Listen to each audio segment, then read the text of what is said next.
All right, guys. I think we're ready to go. Just gotta wait for YouTube Studio to wake up.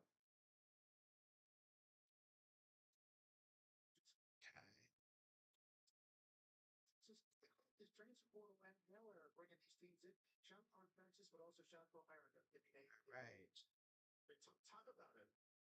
I think we are good to go finally. Hey, what's going on, everybody?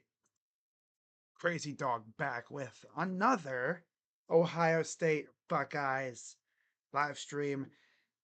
And I will say, I really enjoyed the week off. Of course, I went to West Virginia TCU. Overall, it was a fun experience. Unfortunately, West Virginia came up short, but hey, it was fun. Not bad for my first college football game attended. Go Buckeyes and go Blue Jays. Yeah, tonight is without a doubt, legit, for real, the last baseball game of the year. Game 7! All right, so we're going to turn it to the game here because they're doing their picks. They all pretty much went Ohio State as expected. I don't think anybody expected them to pick Penn State, given their situation. Of course, Penn State comes in 3-4, losing the last 4 games. They have not won a game since they beat Villanova back on September 13th.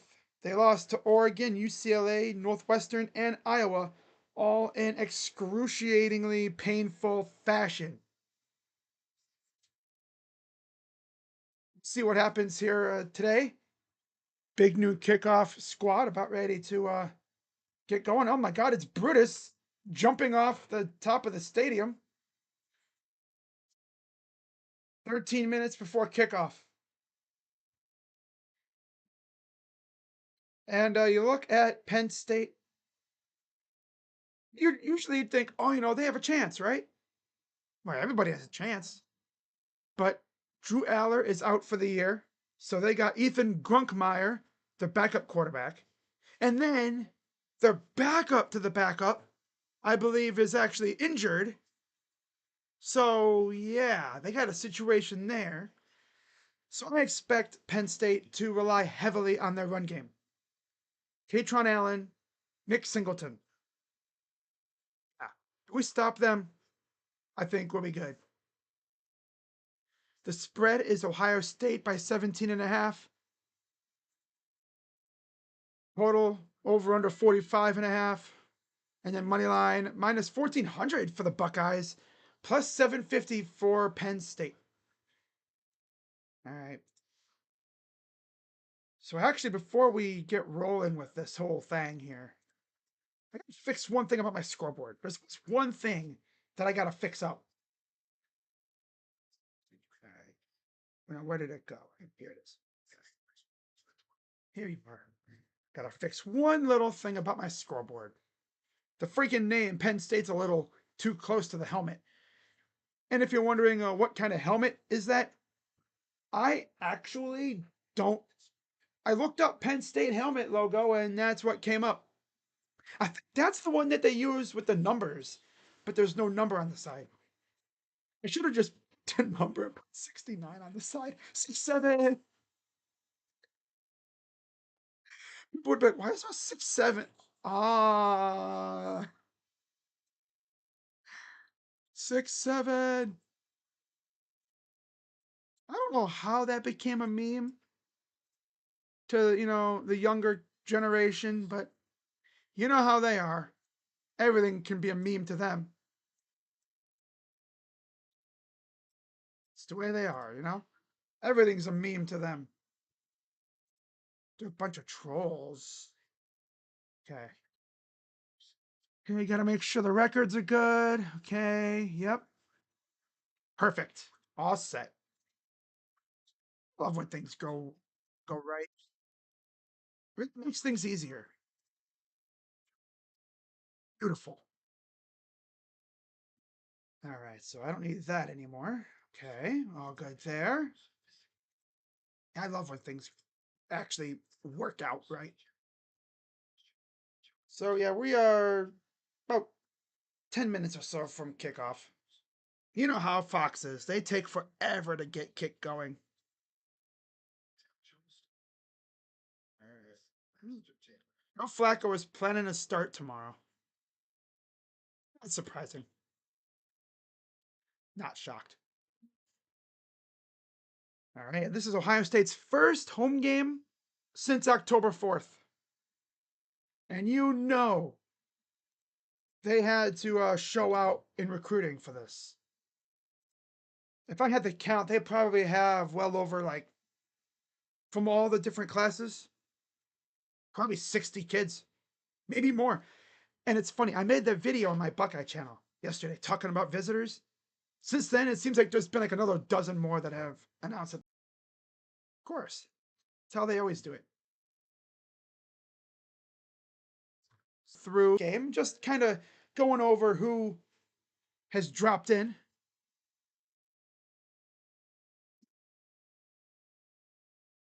They're showing highlights there. JT Barrett, man, that game when they wore the all gray uniforms, I think I was actually at a high school game and I came home just at the end to watch the ending.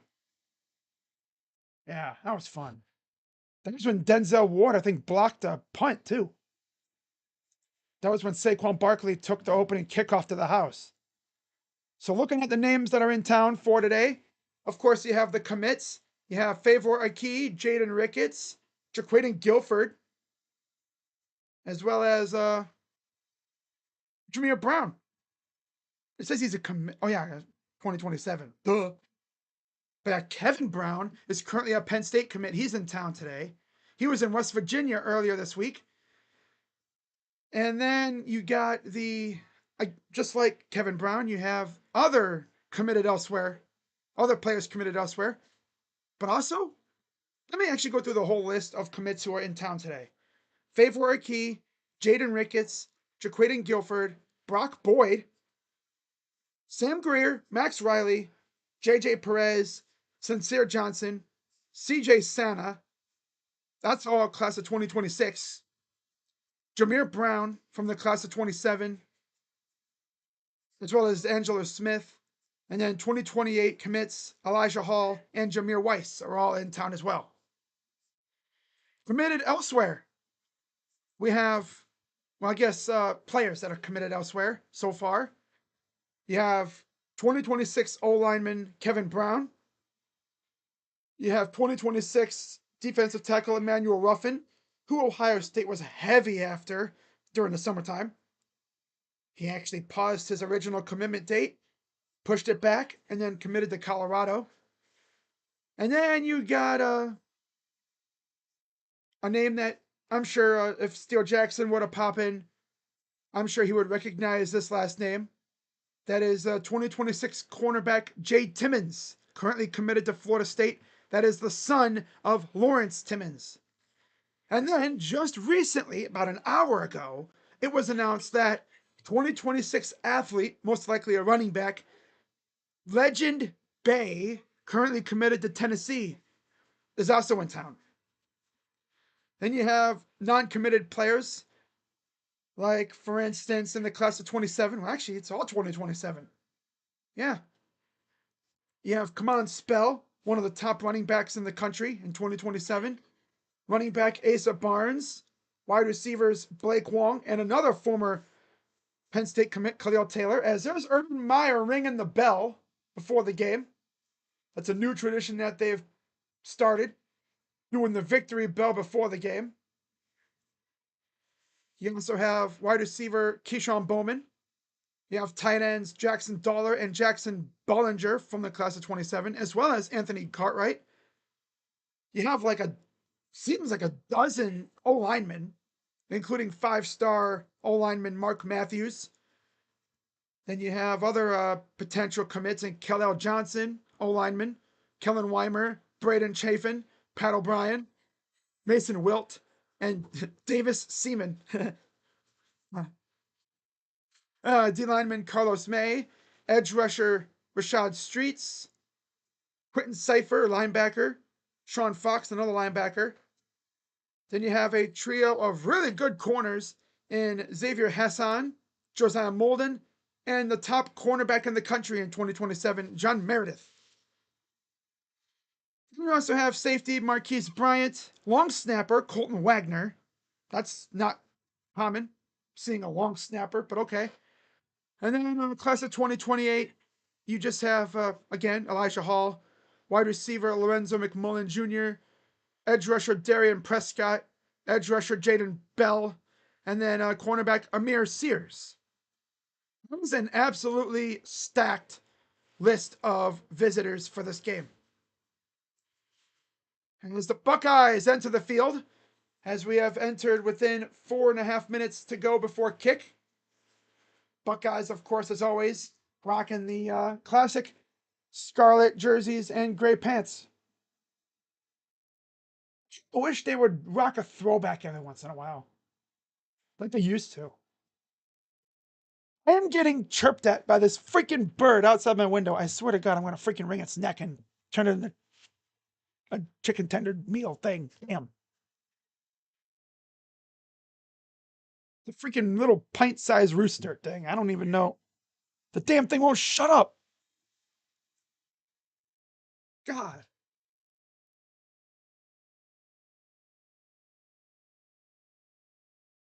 All right. Undefeated, world famous, national champion. Hell yeah, Gus. What's up, macaroni? Macaroni. Oh, you got the freaking emotes. You're actually the first person that I've seen actually use the emotes. The freaking laser berry and the Giga Kev. Honestly, I've thought about retracting the Giga Kev because he ain't no Giga Kev anymore. He a Bozo Kev. Kind of based it off of the Giga Chad meme. He got that jawline like the freaking Giga Chad, but he ain't no Giga Chad. That's for damn sure. He Giga bad. Uh-huh. But it's actually insane knowing that the Buckeyes were they only had one home game the last month. And it was a night game against Minnesota. But now things are going to get tough because you look at the Big Ten standings as it stands. Indiana and Ohio State are the only undefeated conference teams and undefeated overall. Oregon 4-1 in the conference, 7-1. Iowa 4-1 in the conference, 6-2 overall. Same with the team up north. USC is 3-1 in the conference, 5-2 overall. Minnesota, Nebraska, and Northwestern all 3-2 in the conference with Washington, UCLA. Damn. Technically, those teams are kind of still in the running, but they would need a lot to happen to have a chance at the Big Ten title game. Really, the only teams I see that have a chance at the Big Ten championship game right now, besides the obvious two, Oregon, Iowa, team up north, and USC. Because again, to get in the conference title game, it's all about conference record. There's Katron Allen and Nick Singleton. It's crazy. They both came back, putting their cards on the table, and they ended up. Oh, look at that! It's Jim Knowles. Man, if I'm Coach Locke, I'm looking at him thinking, I hope we freaking whoop your ass today. Freaking leaving us like that at the Natty celebration, huh? Ungrateful little prick. Yeah, I just want a Natty. Give me more money. That's what he was like. I want a Natty. Give me more money. So, of course, Ohio State thought it would be a great idea today to do a blackout because they actually thought Fox would let this game be a night game. So, do you really think Fox is going to let this game be a night game? That's cute. That's real cute. All right, so I do not need the red arrow anymore.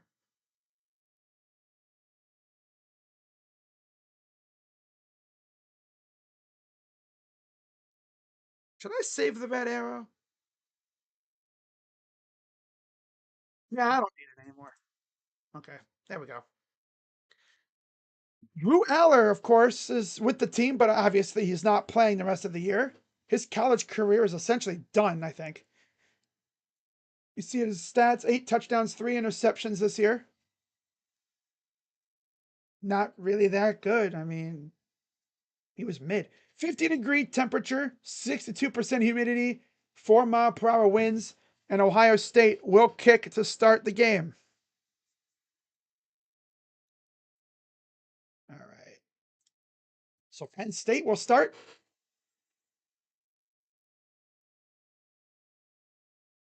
That's funny. 41st all-time meeting. Ohio State leads 26-14. They've won the previous 8. 5 of last 8 were decided by 8 points or fewer. And of course, this is the final meeting before 2028. We do not play these guys again in 26 or 27.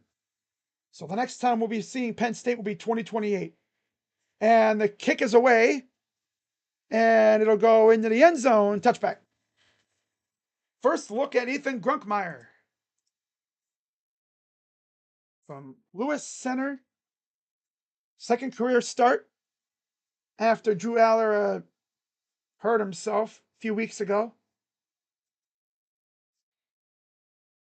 All right, here we go.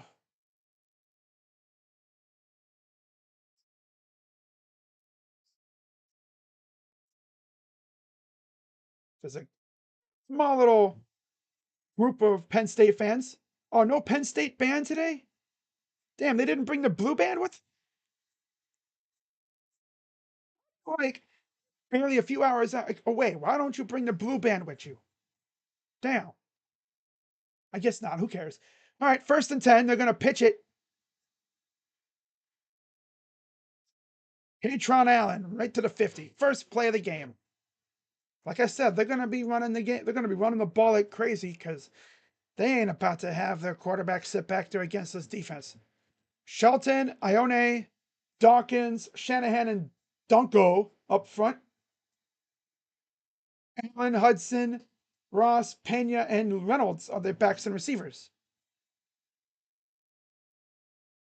Even the band gave up. That's just the way colleges are now. They don't always bring their band with them. Grunkmeyer dumps it off. He'll get about 6, second down. Front for the defense, Curry, Malone, McDonald, and Jackson. Styles and Reese at linebacker. And then Matthews, Downs, Styles, McLean, and of course Davis and Igbenosin in the secondary.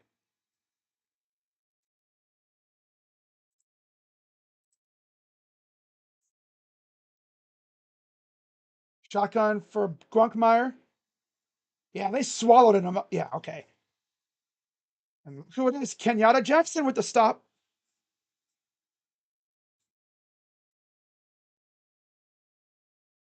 Arvell Reese also on the tackle. For some reason, people have decided to come out and start slandering Arvell Reese for whatever reason. Don't ask me why. 13-14 left here in the first.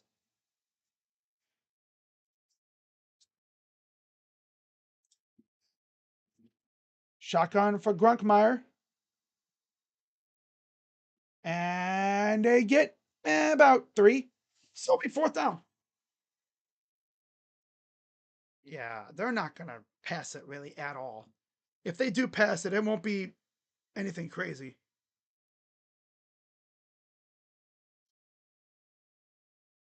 Jacoby Brissett will start Monday night versus Dallas. All right, so punt. Here's Gabriel Nwosu to punt it away. Brennan Innes back to receive. Or fair catch it, I guess. Here, fair catch it just outside the 10. And that's where Ohio State takes over. Julian Sayin. First chance we get to see him today. 81% completion percentage, 273 pass yards, 11 touchdowns, 0 turnovers in the last 4 games. Pretty solid. He's done a really good job taking care of the ball. But you know who I feel bad for? All the people that have YouTube TV because they can't watch this stuff. Because YouTube TV is always seemingly is like in a spat with a broadcasting company. By action, plenty of time, caught wide open. It's Tate, first down.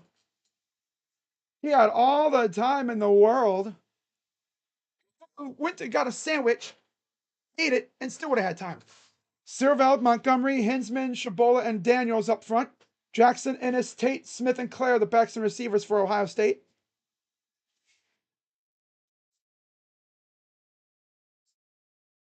And they try to run it, gets eaten up. That play took for a little bit forever to develop. Fisher, Ford, Durant, and Dennis Sutton up front for the Lions. DeLuca and Amari Campbell at linebacker, with Harris, Wheatley, Tracy, Mack, and Collins in the secondary. I think Wheatley and Harris were transfers from Georgia, I want to say. Yeah. Shotgun again for Sayin. Second and 14. Moving up the middle, it's Bo Jackson. He'll get a massive chunk of those yards back. Be about a gain of 10. They're down. Blocking now up front. Claire. Nice. Blocked by Claire. Opens up that hole even more. Yeah, his real name, Bo Jackson's real name, is Lamar Jackson. Kind of funny, isn't it? All right. 3rd and 5. Empty backfield. Back to pass. Throws. Caught. Smith. First down. Yeah, I mean, he's too good. He's too big. I mean, not many corners can cover that guy one-on-one. He's too strong, too big.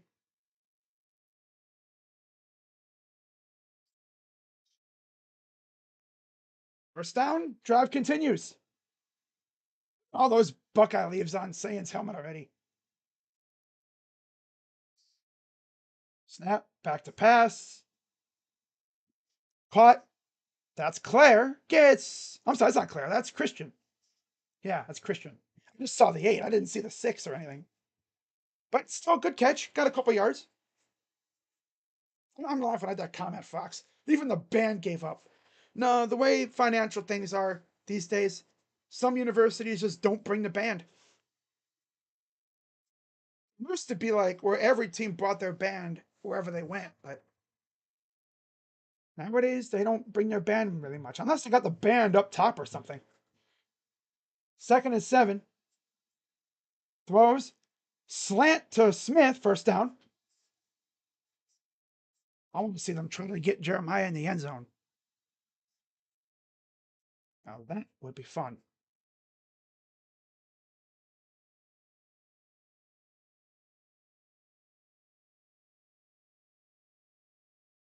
Yeah, that's too easy for him. All right. First in receiving yards, receiving touchdowns, and tied for first in 50-yard receptions since 2024. Still formation. This is an interesting one. And here's a handoff. Bo Jackson falls for about a gain of 8. That was a funky looking formation. You had the quarterback in a shotgun, running back behind him, and I think you had like a tight end and maybe a fullback out here. I haven't caught that. Call it like the wing fighters, the wing T or something. I don't even know what you even call that. The T formation? Some funky formation? Another going I formation with Donaldson in the backfield.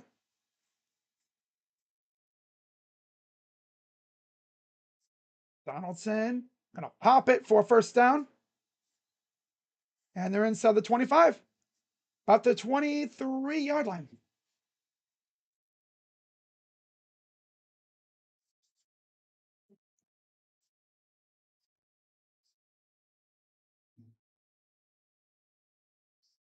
Running backs this year have just been so underwhelming.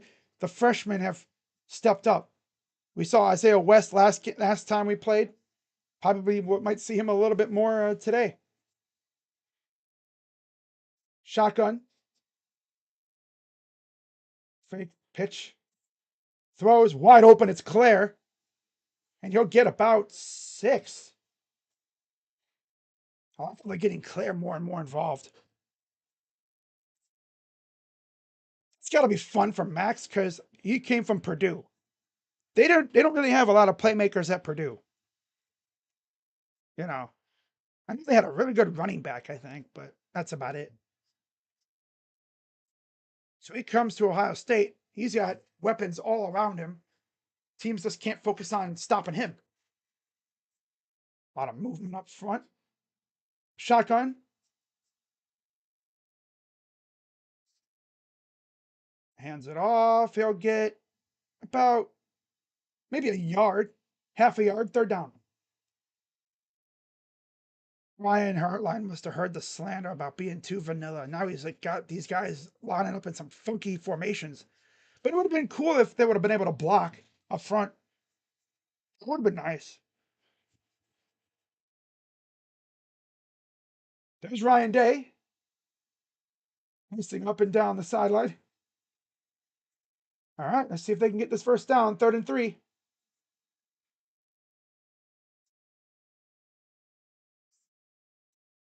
Caught. Touchdown. Jeremiah Smith. He's inevitable. He's too damn tough to beat. Yes. You can't. You just can't stop him.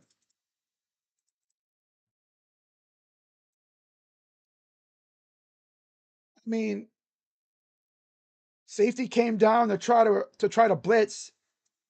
Good blocking, and then got it off to Smith for the touchdown. Threaded the needle, and yeah, no chance. No chance in hell. You got kick it up and good, and it's 7-0. Jeremiah Smith.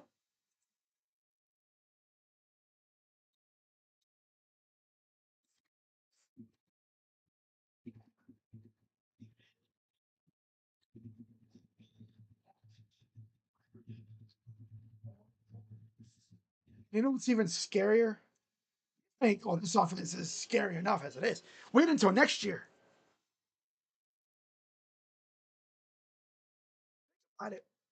Ohio State was kind of unserious, this past offseason with when it came to the portal and stuff. Again, we're essentially following the rules in a lawless land. They were driving the speed limit on the Autobahn. On the Autobahn, you can let it rip.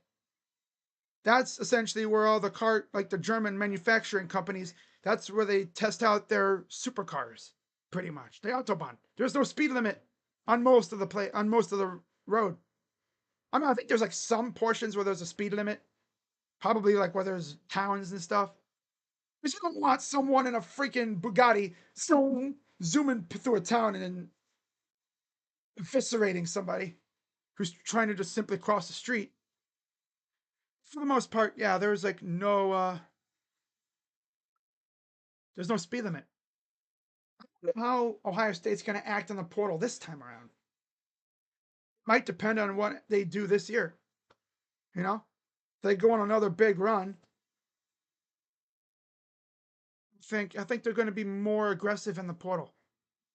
This last year, if you thought about what they needed, it was mainly edge rusher and a running back. They did get that. An offensive line. I think once again, this year in the portal, Matt Patricia is just going to be like, just give me everything. I mean, yeah, we have an amazing freshman class, but it was kind of underwhelming. But make up for it in the portal. That's what I'm saying. You go out in the transfer portal and you just bring in some of the best there is. But yeah, Jim Knowles leaving Jeremiah Smith on single coverage. That man has not learned anything. There we go. Jeremiah.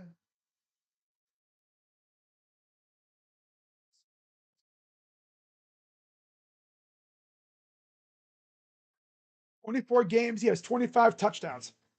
That's insane. That's insane. 25 touchdowns in 24 games played.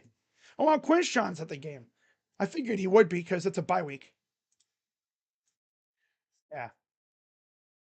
Is this team better than the 2024 team? In some aspects, yeah. In some aspects. Defensively, I think so. I mean, we're talking about a defense that just does not give up points. And you know what's really, unfortunately, it's funny when you really look at it? It's Penn State fans talking about Jim Knowles' defense, right? Because apparently it takes a couple years for the defense to really get his defensive scheme down to a pat. Get it in the rhythm, right? To lock it in. It takes a couple years. That's how freaking nuts his scheme is. I mean, it ain't for no noob defense, that's for sure. Meanwhile, you got Matt Patricia out here unleashing NFL caliber freaking blitzes and such. Patricia is going to test this young quarterback for sure. He's going to test him. I'm going to see how much film you've been watching. Texas is playing its first home game since September 20th. Really? 75 yards to the crib for Ryan Wingo? Wow.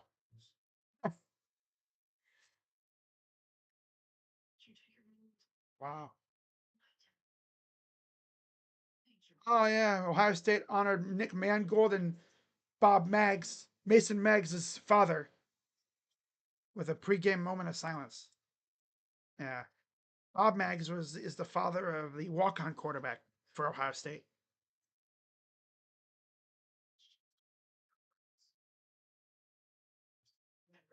Jeff Svoboda. Oh my God.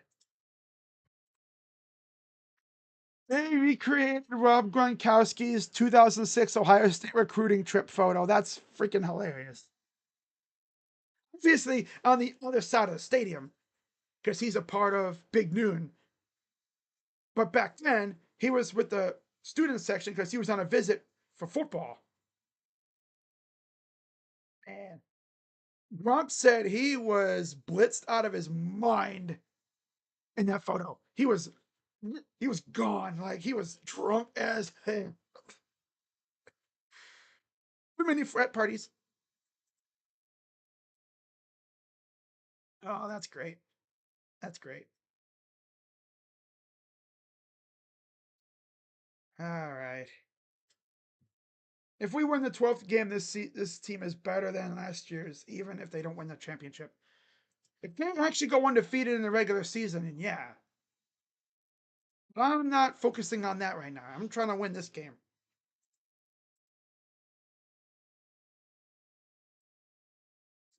I can't believe the Texas Longhorns have only played one home game all like since September 20th. How about this though? Miami, the Hurricanes, they hadn't even left the state of Florida until this week. All right, 1st and 10 for Penn State. And he gets swallowed up, maybe a yard. If you're Ohio State, you're thinking, man, they have to run. There's no way they're going to have this kid out here trying to throw the ball around.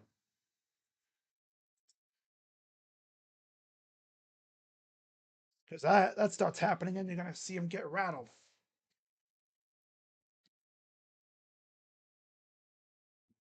All right, 2nd and 9. Buckeyes up 7-0. Because Jeremiah Smith is insane. 2nd and 9. Shotgun for Grunkmeyer. And he will fall forward for about a gain of 6, maybe 7. Four-star edge rusher Jordan Carter decommitted from Texas A&M.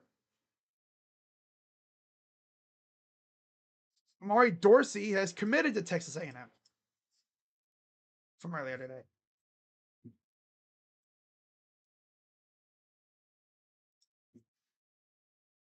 Yeah, of course, Fox. Of course. 33. 33. Back to pass. Pressure. Get him. Throws it away. Arvel Reese on the cover on the pressure coming off the edge. Sit down.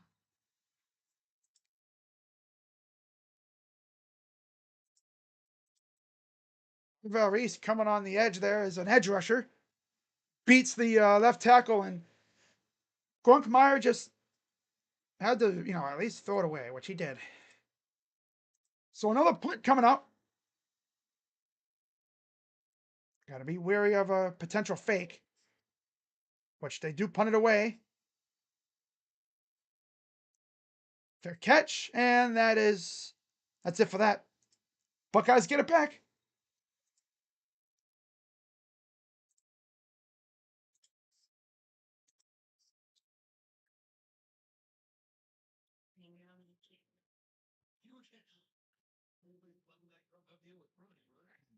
Jeremiah. If you're a receiver, how can you not come to Ohio State? After spending 3 years in Columbus, Jim Knowles coming in saying, yeah, we are going to go man against Ohio State's receivers. I'm like, this dude is a nutcase. Man coverage against Jeremiah Smith.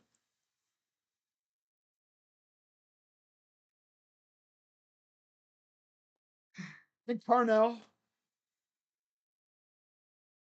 getting away with it against Ennis and them, but Jeremiah gonna cook you all game long. He just did. Wow. Man coverage against our receivers? That dude's a lunatic. There's a huge polar bear in that OSU 26 receiver class. Oh, Ricketts. Oh,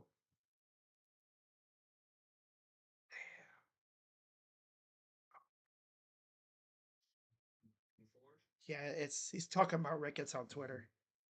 Sleeping on my guy Jaden Ricketts though. It's usually those 3-star receivers. At one point, he's like, who cares? But then he'll be the one making plays later on. It's like, oh yeah, Jaden Ricketts. Okay, yeah.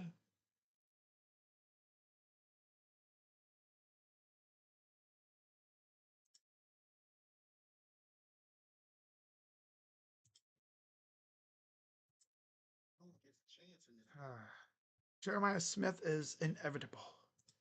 I'm inevitable.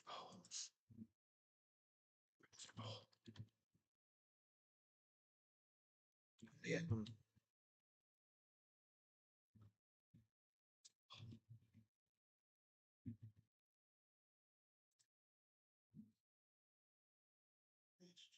I'm gonna check my lineup. Hang on, guys. Gotta check my lineups while we're on commercial break.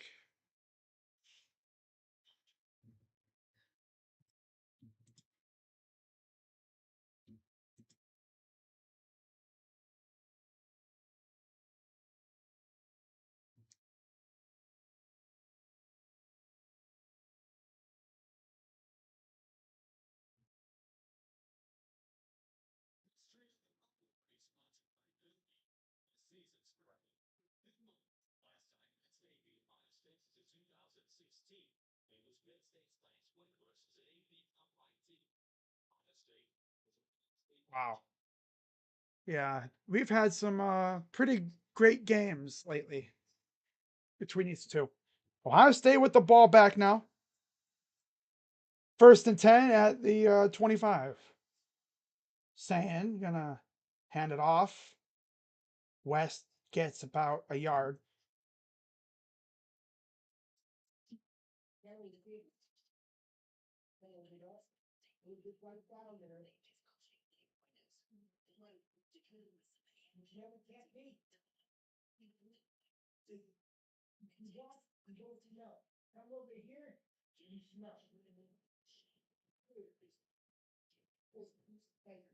All right, 2nd and 9. Hey, look at the guy. So single covered like crazy. Back to pass. Throws to nobody. There's a flag. That's probably going to be PI.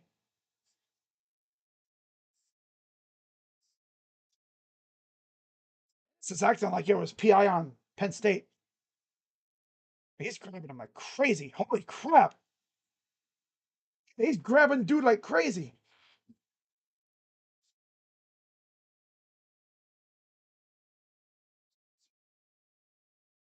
Ooh, right there, too. Yeah.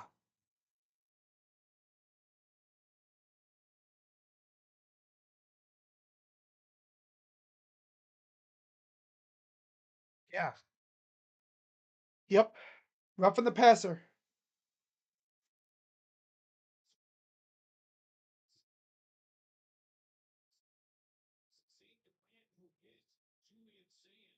I guess they call it a holding on Ennis. Of course, it was declined. Or maybe they held Ennis. But regardless, first down Buckeyes after the roughing the passer.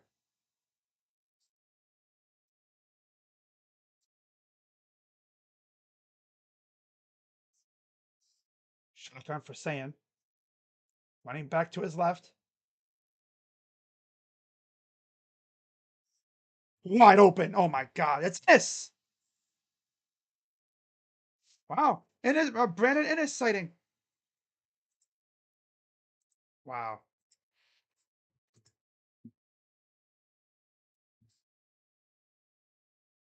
He is open. He is. Holy crap. Yeah, he was so wide open. He could have a neon sign saying, I'm open. Forward to me.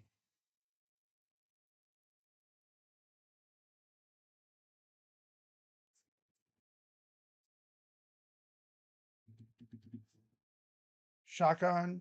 Back to pass. Just chucks it. Instant pressure.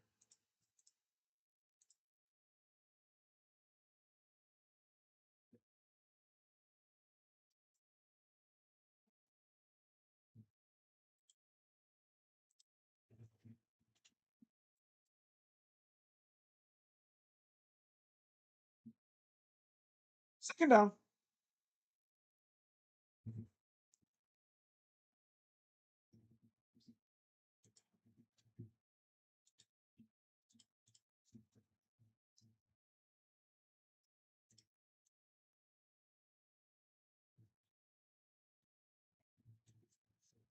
All right.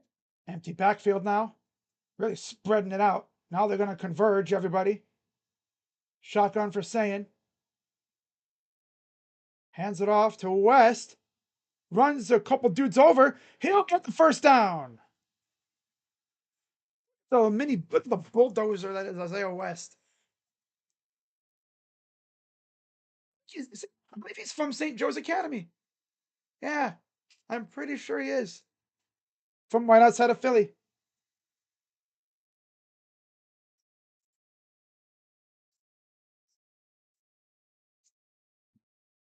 27 yards per play. Wow. And just inside the red zone, shotgun for Saiyan. West will get it about a yard. Kind of maybe got tripped up.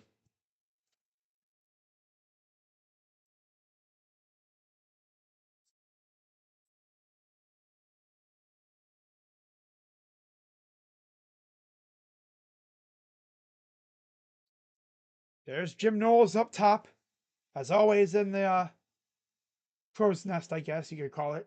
The box.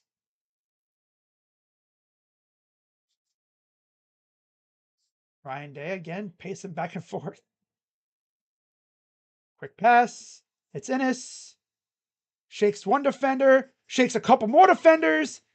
He'll be about 2 yards shy. Damn, Brandon. Wow.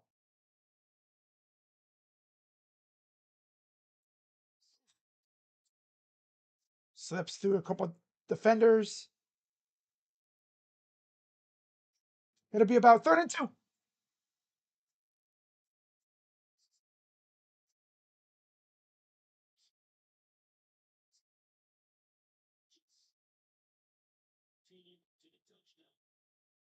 Shotgun for saying.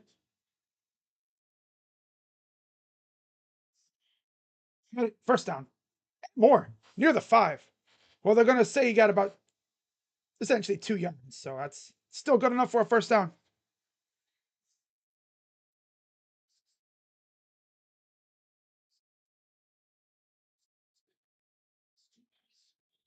Serval and Hinsman. Yeah, Montgomery. First downs for the Buckeyes so far. Just shy of the 5-yard line.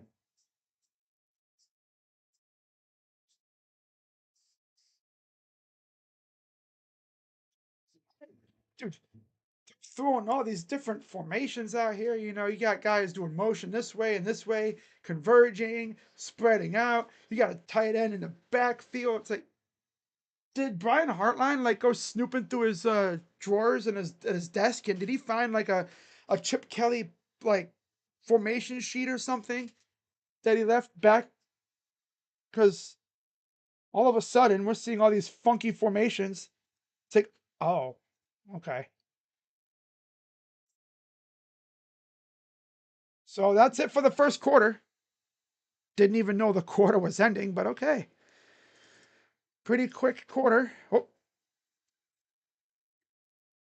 there we go. Second quarter coming up. 7-0 Buckeyes. They're threatening again.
Hey guys, we're back. Sorry.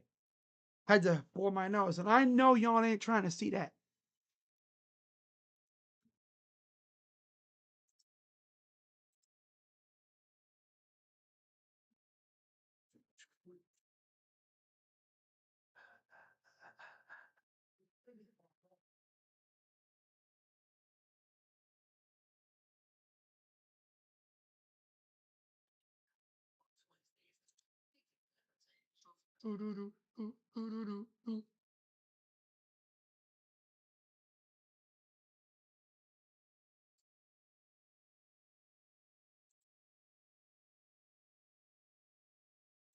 Hmm.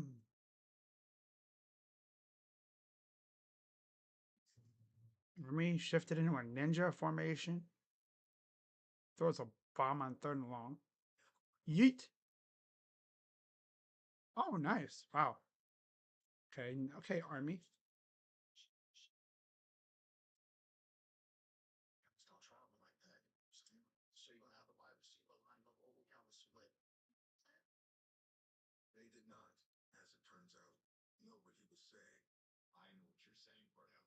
Heck? Duke receiver wide open. Nobody, nobody around. And the coach is like, "Are you serious?" Ah, that's tough.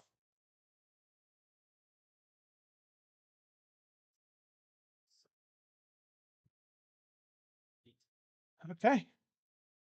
There's Quinshawn talking to Maurice Claret. Shotgun. Second and goal for the Buckeyes. Back to pass. Caught. Gets inside the 5 to Tate. About the 4-yard line.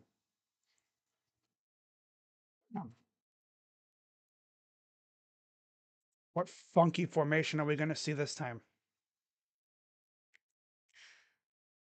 Yeah, they're slowly but surely opening up the offense a little bit more.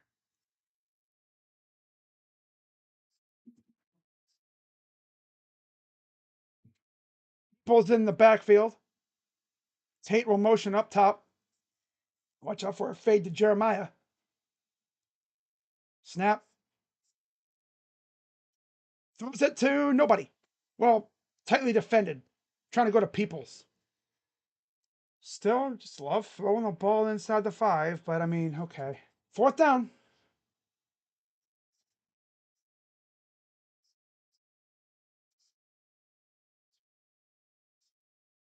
Yeah. The D lineman hit a spin move, and there was nothing Sane could really do. Instant pressure. So, chip shot field goal from Jaden Fielding.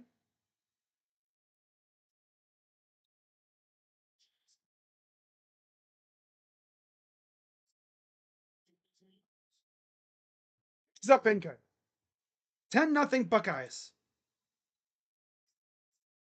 Team still has trouble scoring in the red zone.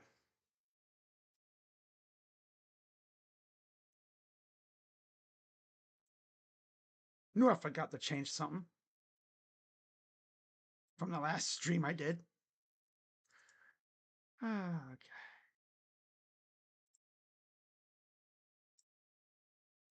There we go. All right.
OJ Young, imagine having two defenders closing down Jeremiah only to see him win for a touchdown.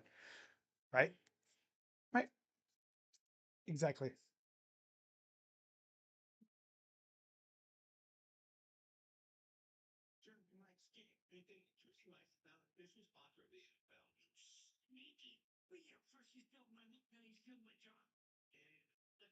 Penn State thinks it's a rivalry. Don't tell their fans. We still want their money.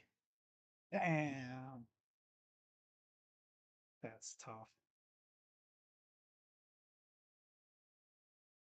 Buckeyes rocking the black like undershirts and undergarments and stuff, like the I guess the tights or whatever the heck that they wear. Keep themselves warm in the cold. That's actually a low key throwback. So Buckeyes up 10-0. Where did you get a membership? I believe it was gifted a while back. Yeah, that's right. I gifted 10 memberships, and I think it was after the Cavs won. Because I'd been meaning to gift memberships, and I had 10 free to give away, so I gave away some. And of course, you can utilize the Brutus Buckeye emote. Eventually, I'm going to get around to adding more. I had this really genius idea for like a Dolan dollar emote, where it's like the dollar from like SpongeBob or something with Dolan's face in the middle. Someone actually came up with that idea. It's like, oh, that's actually a good idea. I might do that. There's Matt Patricia, D coordinator with the pencil in his ear. Quick pass. Blown up, loss of a yard. Caleb Downs on the tackle. By the way, I didn't choose who gets the memberships. That's YouTube. It's a YouTube thing. Because people be like, man, where's my membership? It's like, well, YouTube didn't think you deserved one. Ah, that's funny. Oh, that's funny. So funny. Kenyatta Jackson, hometown Miami Gardens. Wow. Gonna hand it off. And he gets swallowed up, maybe a yard.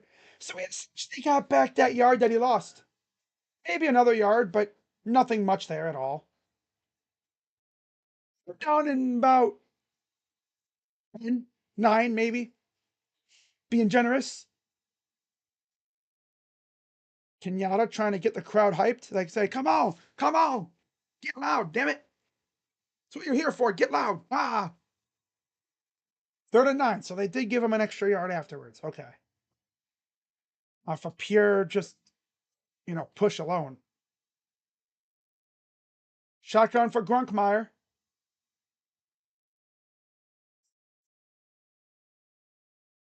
Pressure. Hot. I'm not sure if he got the first down. Oh, he got the first down. Okay. I don't know. Who was that coming off the edge on the bottom of the screen there? There was like I think it was a safety. Come racing around the edge. Didn't get there in time. All right, yep, first down. That's the second first down of the game. Texas Tech and Kansas State coming up next. You also have the cocktail party in Jacksonville coming up next as well. Back to pass. Oh, he missed him. Number 1 was wide ass open. Hudson, I think that was. He missed him.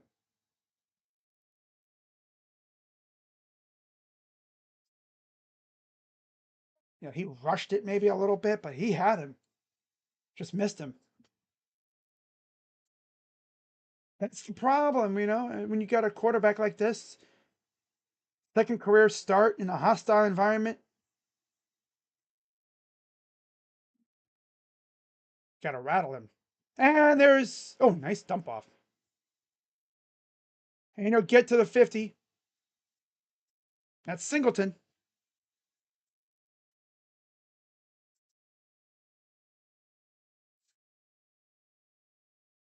Yeah, Jackson needed to freaking swat that ball down. Another run.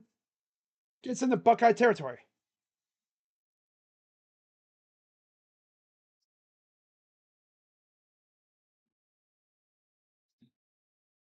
$52.7 yards per game, 39.1 rush yards per game, 3.6 yards per attempt. Way down from last year.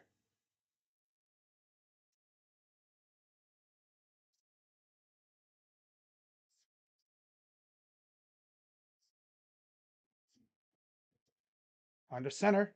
They're going to pitch it. Almost blowing up in the backfield. Gets inside the 40.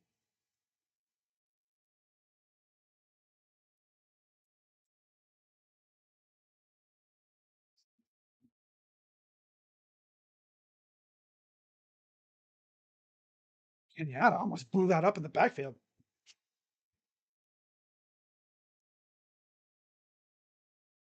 No, he almost blew that up. Just couldn't quite reach him.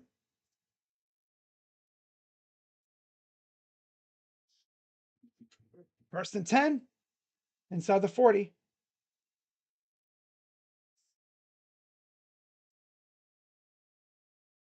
Threw it, but he was short. Second down. Interesting strategy to have a receiver try to throw it, but didn't work out so well.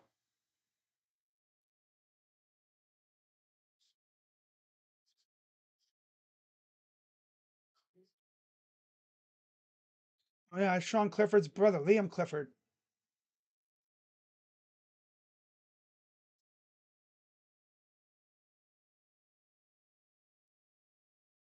There's Andy Kotelnicki, the offensive coordinator, up top again, just like Oh damn! I almost blew that up. Well, he kind of did. Downs tripped him up in the backfield, and we have more flags. More flags, more whistles. 10. Okay. Down. Come on, get a stop here. Get off the field. Heck, get a turnover. Why don't you? Oh, don't missed him. Damn it. Who was on the ground there for like 10 seconds? There was a D lineman that was put on the ground. And he took get back up. Oh yeah, okay. Look like a zombie, like trying to grab your leg. It's like, damn, bro. 53, man. You gotta don't be out here stumbling around, bro. Stay on your feet. 10-play drive. By far their best drive of the game. First and 10.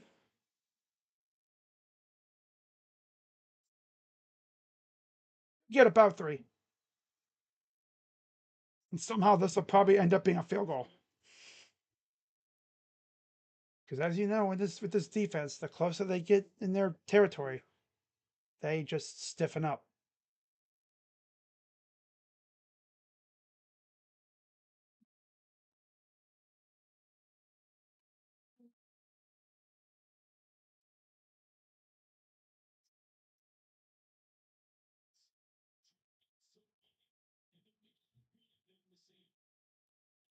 There's a pitch around the edge, inside the 10.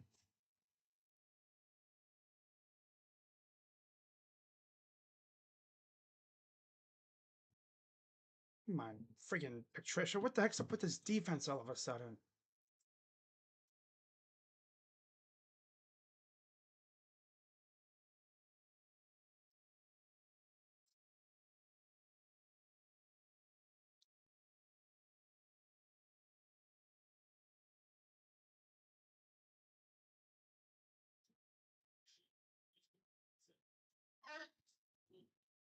Inside the 10.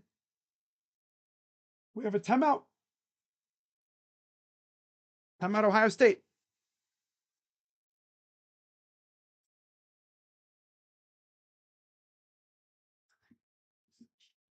Oh, man.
They might score here 48-24 Ohio State.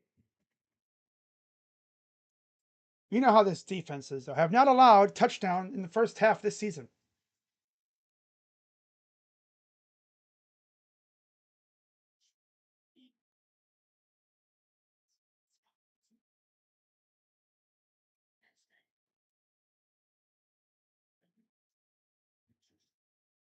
Shotgun for Grunkemeyer. He'll get about a yard. Second down.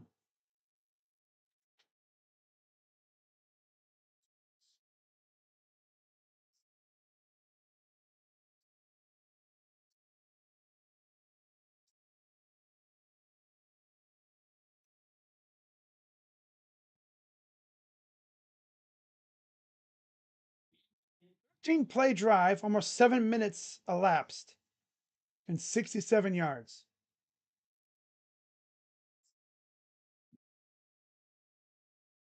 Shotgun for Grunkemeyer.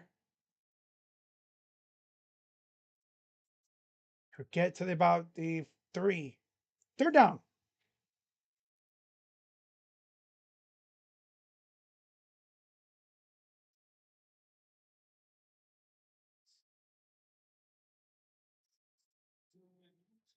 Would not be shocked if they get stopped here that they go for it. 6:39 to go in the half.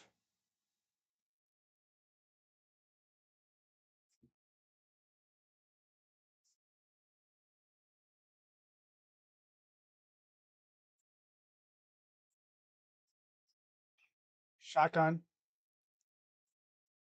Touchdown, Penn State. Yeah, Patricia, come on now. Getting walked down by freaking Penn State. What are we doing? That, of course, is the first half touchdown given up all year.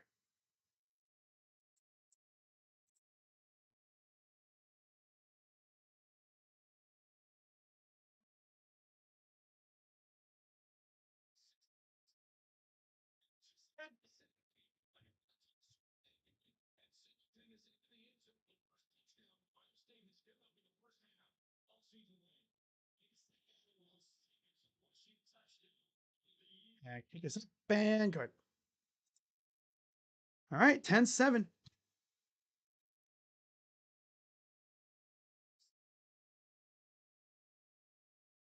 Luke is up 21-7 over Clemson. Yikes.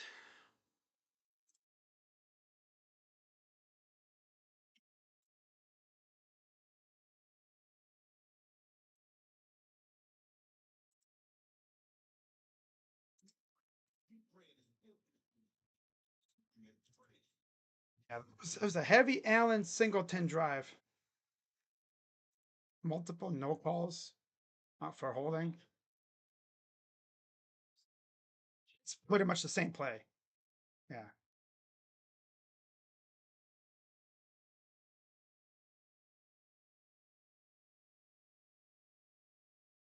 So many missed tackles though.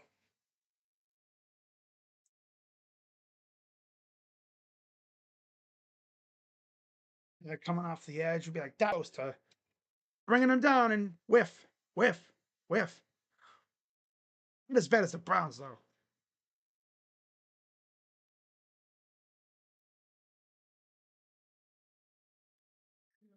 Nah. See how the Buckeyes respond.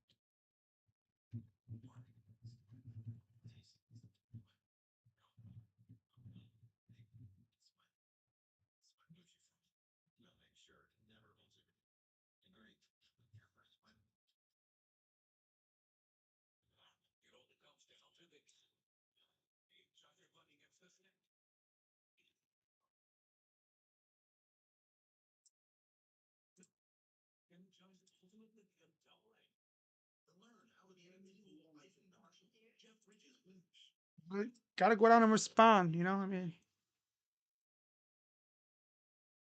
pretty much running the same play. Yeah.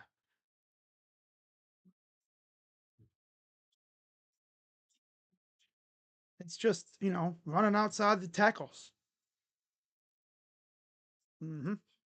They try to run up the middle. I mean, they get stuffed. Ow, my tongue. Michael Trigg. I know he's been in college for a while. Game 7, Dodgers Blue Jays. No matter what, the season's over after tonight. 41st World Series Game 7 all time, first since 2019. Home team lost last 4 straight World Series Game 7s. Singleton, 48 career touchdowns among active players. Behind him is Donaldson and then Allen, of course. No, I mean, we're going to give up touchdowns. This is how you respond. And that'll go into the end zone, and they will take a knee, and that'll do it for that. Got to go right down the field here and respond. Got to smack him right back in the mouth.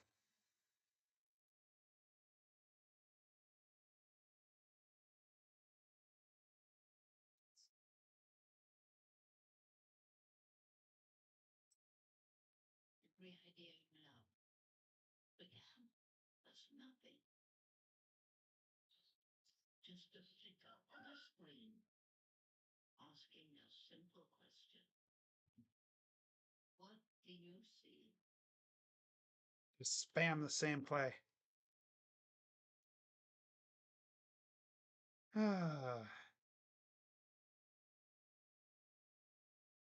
Were the Buckeyes jinxed? Yep. Yep. Classic.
Ah.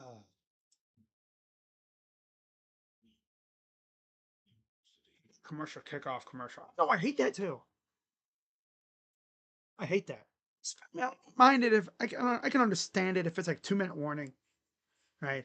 Kickoff, 2 minute warning, commercial. But there's no reason for more commercials.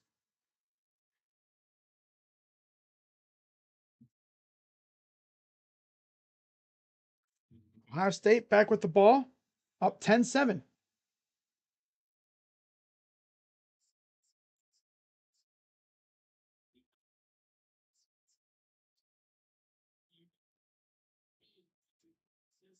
Shotgun. Now they're gonna bring everyone in. Going under center now. Play action. Plenty of time. The drop. That's Innis.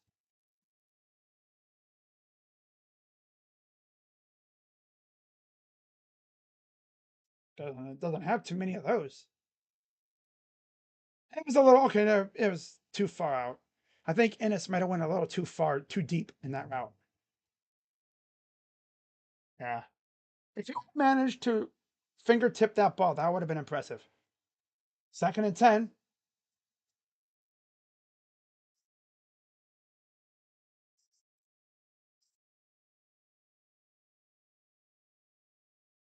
Oh man, if he would have been able to just not go down, would have had a big gain, but he got tripped up. Gain of a few.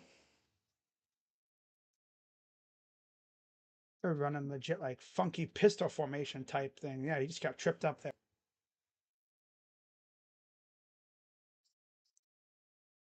Yeah, makes him miss. He's gone. 5:41 to go in the half. Up by 3.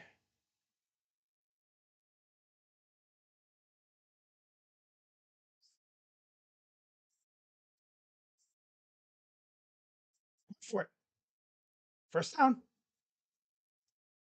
The elusiveness by my quarterback. Kyle McCord would never. Howard probably would have still been able to get that first down. Excuse me, let me just run down here real quick and get this first down. Caught. Jeremiah breaks a tackle, first down and more.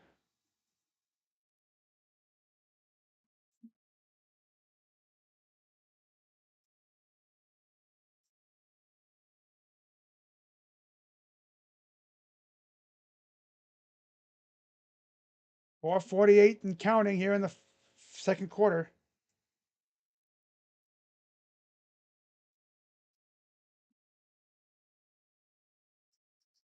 Inside Nittany Lion territory. Yeah, that's one thing Ryan Day doesn't have his quarterbacks doing. Running around voluntarily. Hands it off. Jackson gets about 3. Have longer TV commercials or make halftime longer. Yeah.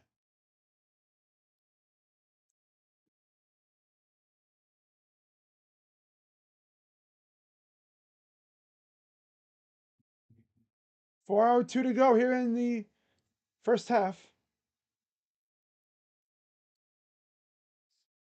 Would love a touchdown right here.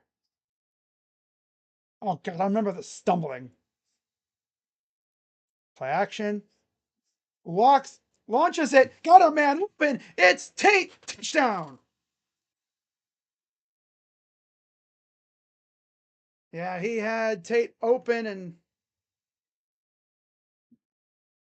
wow. Talk about being inevitable.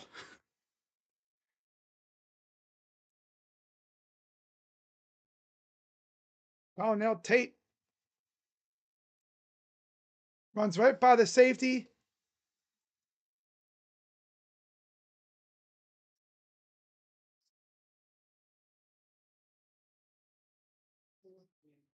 All right. Here's the extra point. Up and good. 17-7.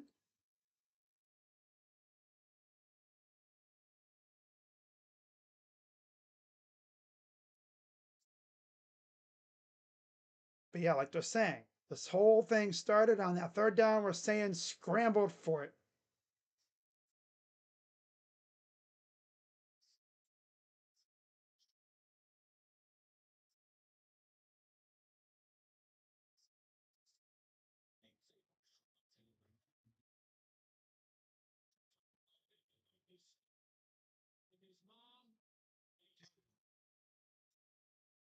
I know Ohio State, man. I know how they usually are. They give up a touchdown. Ryan Day gets pissed, and he's like, "We're gonna go down and score on them. We're gonna smack them back in the mouth, snatch any momentum." Smith and Tate have 15 combined receiving touchdowns by a duo behind Cooper and Surratt of Indiana.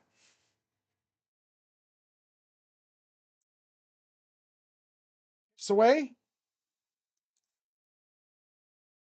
shy of the end zone. They're gonna return it, and then they're gonna get I guess, a decent return, modest.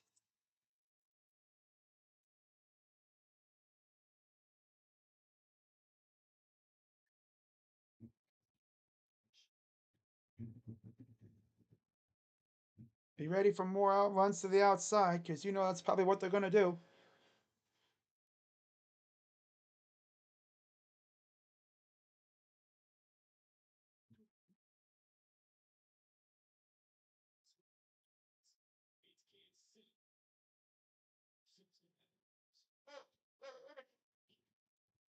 All right, 1st and 10. Run to Allen. Gets about 8 yards.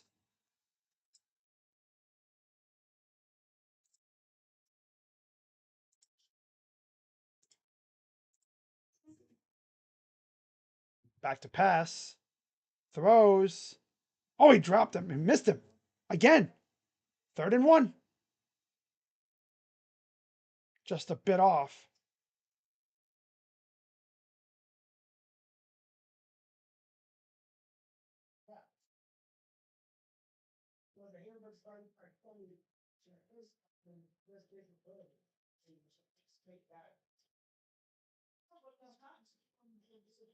To 3 degrees, 5-mile-per-hour winds. 3rd and 1. Got it. First down. Yeah.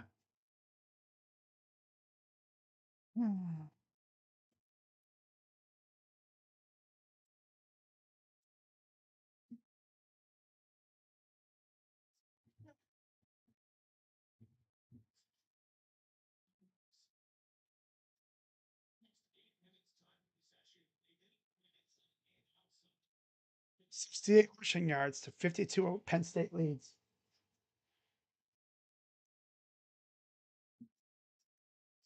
Shotgun for Grunkmeyer. Another handoff. Get one, gets about a yard. Maybe. Well, if anything, he got back to the line of scrimmage. It's Caden McDonald. That's a big dude right there, man. Back to pass. Pressure. He's going to roll. Oh, he missed him again. And that's incomplete. 3rd down.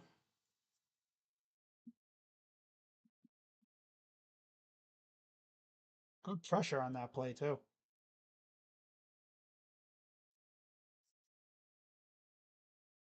4 for 6 on 3rd down. Average is about 5 yards to go.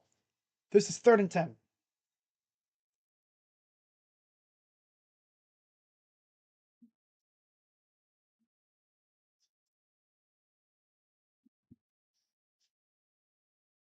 Shotgun for Grunkmeyer.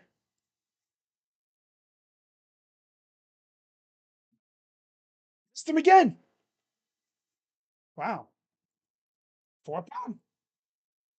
Got him out of the pocket and kind of got him off balance, seemed like. Rushed him. Some bad throws.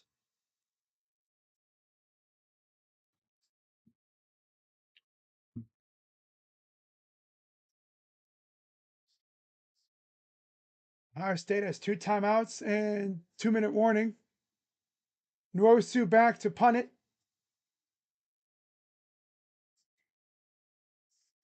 And Ennis let it bounce. It'll go in the end zone and touchback. What does Ohio State do on this drive? I know what they should do. Go on and score again. To mention, they get the ball to start the second half, too.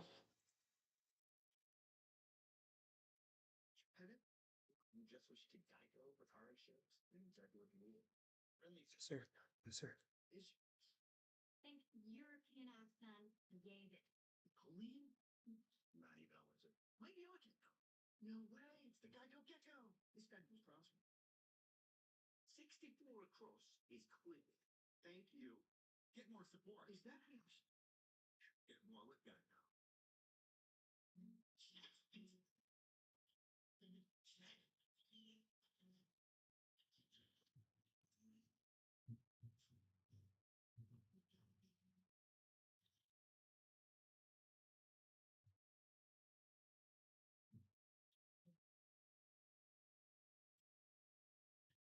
Get some score updates from around the country.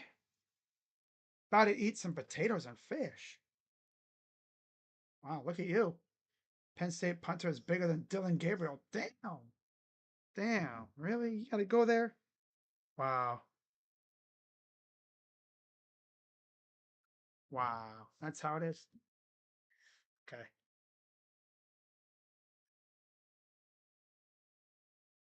Texas up 24-3 in the first half.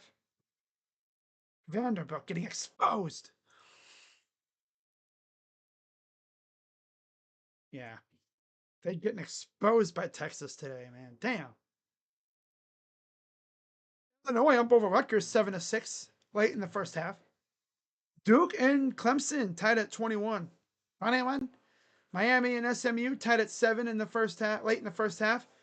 Baylor all over UCF 17-0. We'll get the other scores here in a moment.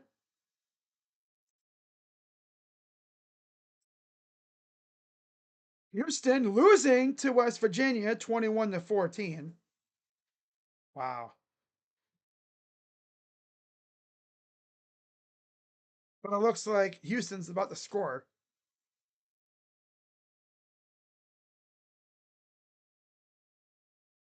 It's just the top 25 teams. Overall, let's get some other scores. Illinois now up 14-6 over Rutgers. 24-0 UConn over UAB. No surprise there. UConn's going to be bowl eligible with a win today. Shohei Ohtani starting tonight? Wow. N3 Army over Air Force. 21-10 North Texas over Navy.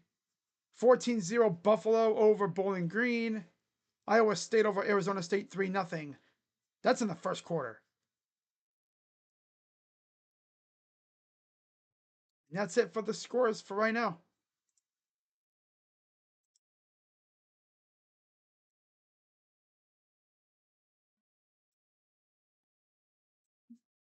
Shotgun. Hands it off. And he'll get about 2 yards. And the ball came out. Okay. That's what happens when you be fighting for more yards, you know?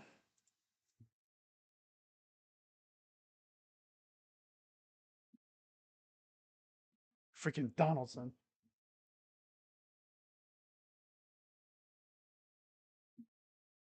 He was trying to fight for more yards instead of just giving up, going down and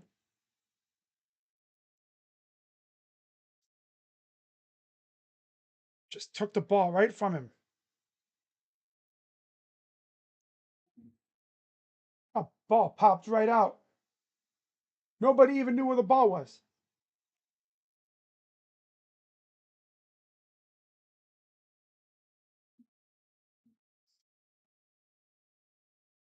Yeah, like I said, our running backs this year have been so underwhelming.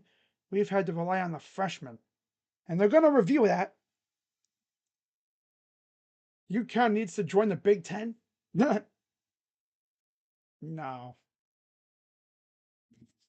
I'll put that in things that would never happen. Unless they would rule forward progress. Because like, it looked like his forward progress was stopped.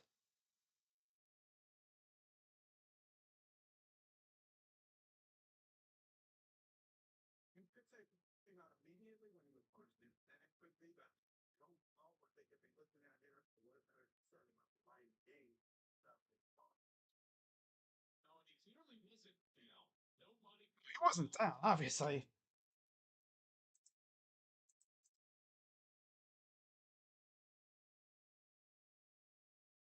Oh, okay. Yep, CJ Donaldson, good job, buddy.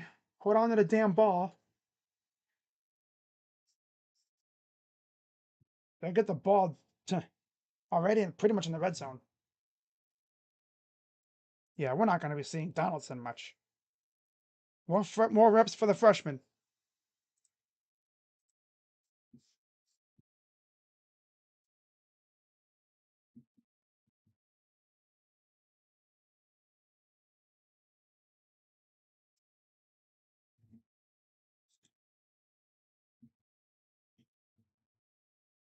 $148 to go.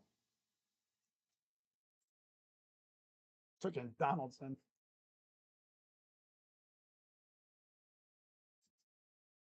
Stuffed. Maybe a loss of one. Downs and McDonald.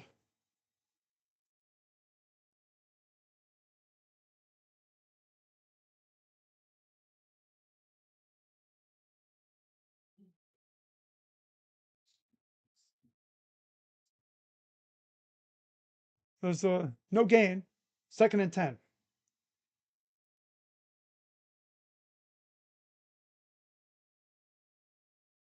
113 and counting.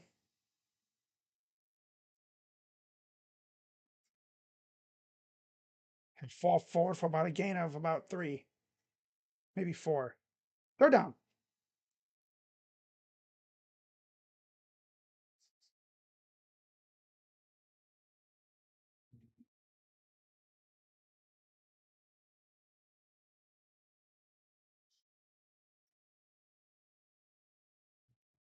Less than a minute to go. This might be one of the final plays of the first half here.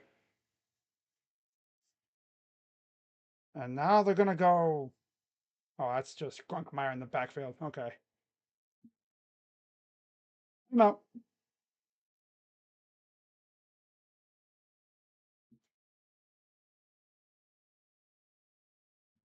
I'm out, Buckeyes.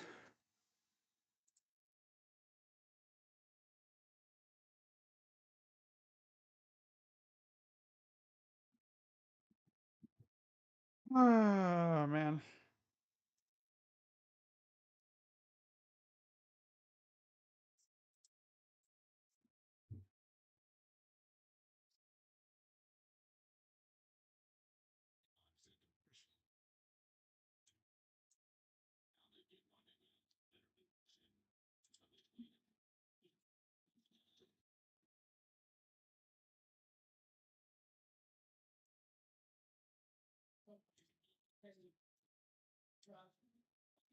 All right, 3rd and 6.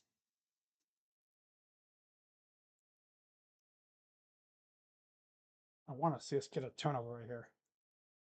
Like a 99-yard pick 6 or something. Back to pass. Shovel pass. Shy of the end zone. Down at the 1.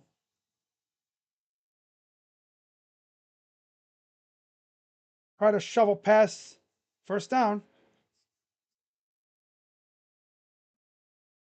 They'll take a timeout. Oh, whoops, hang on. Wrong one. This one.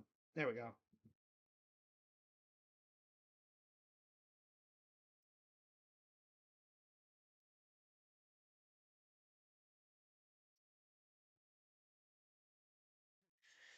Send Donaldson back to West Virginia. Damn. I know one thing. West Virginia will probably take him back happily now.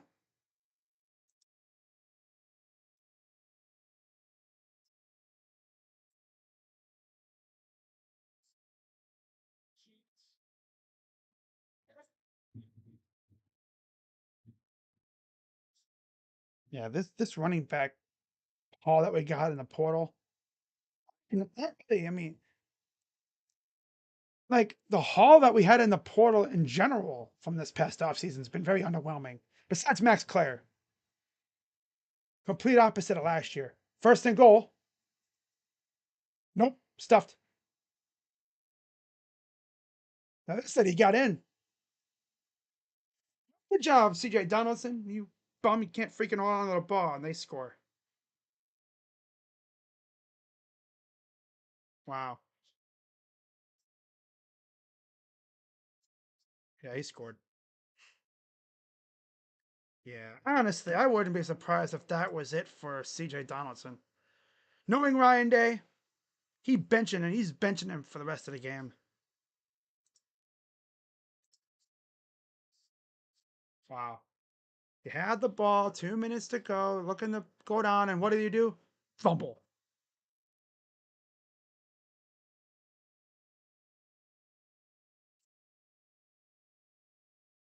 Yeah, CJ Donaldson's his reps are gonna go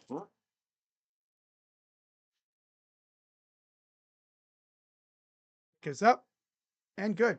17-14 Ohio State.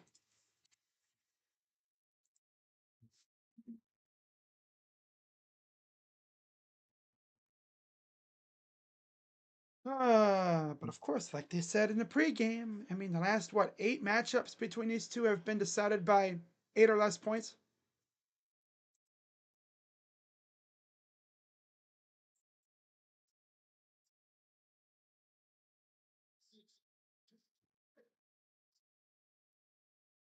Yeah, it's CJ Donaldson.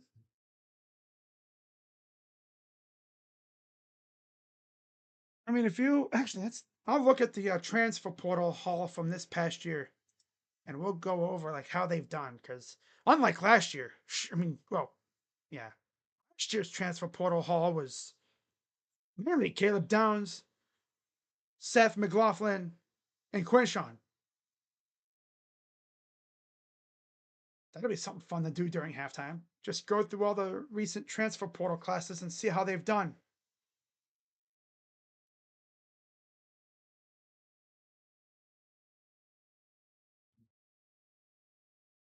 And it's back to receive. Kicks away. End zone touchback.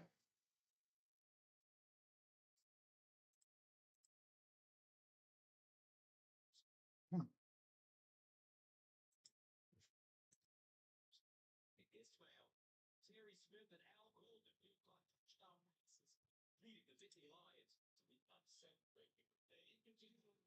Yeah, Shohei Ohtani starting the game tonight.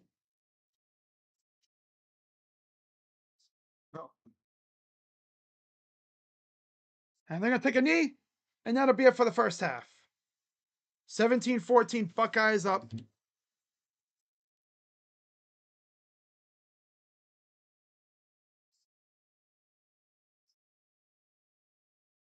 So with that, kind of what you'd expect from Ohio State. A little sleepy, but I'm sure they'll lock in for the second half.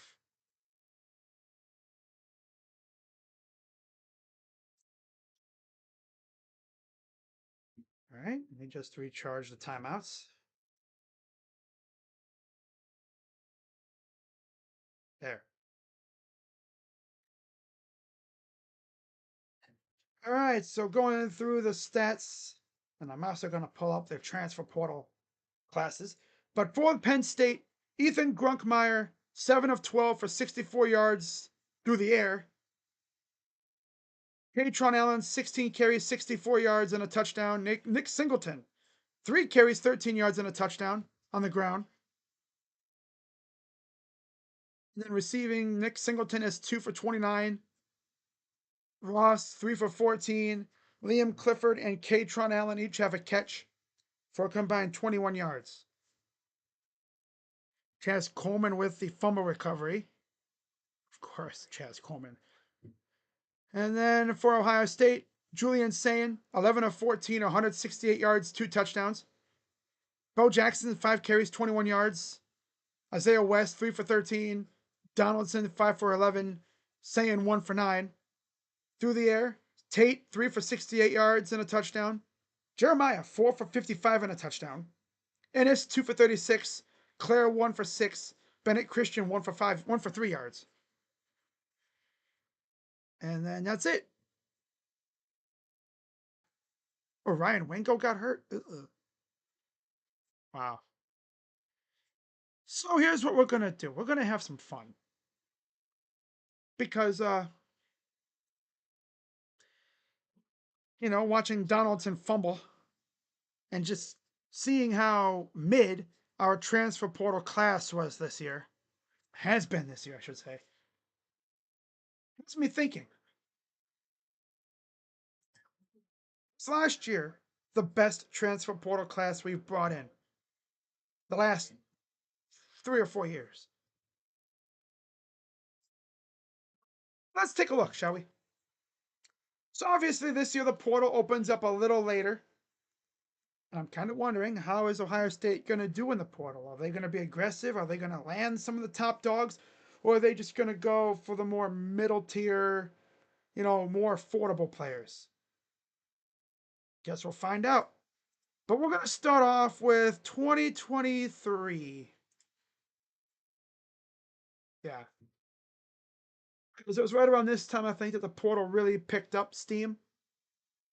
All right, so we go down to the transfer class. Davison Igbinosin, one of the best players on the defense. He's turned into a leader. Jahad Carter, only here for a season, I think. Then he dipped.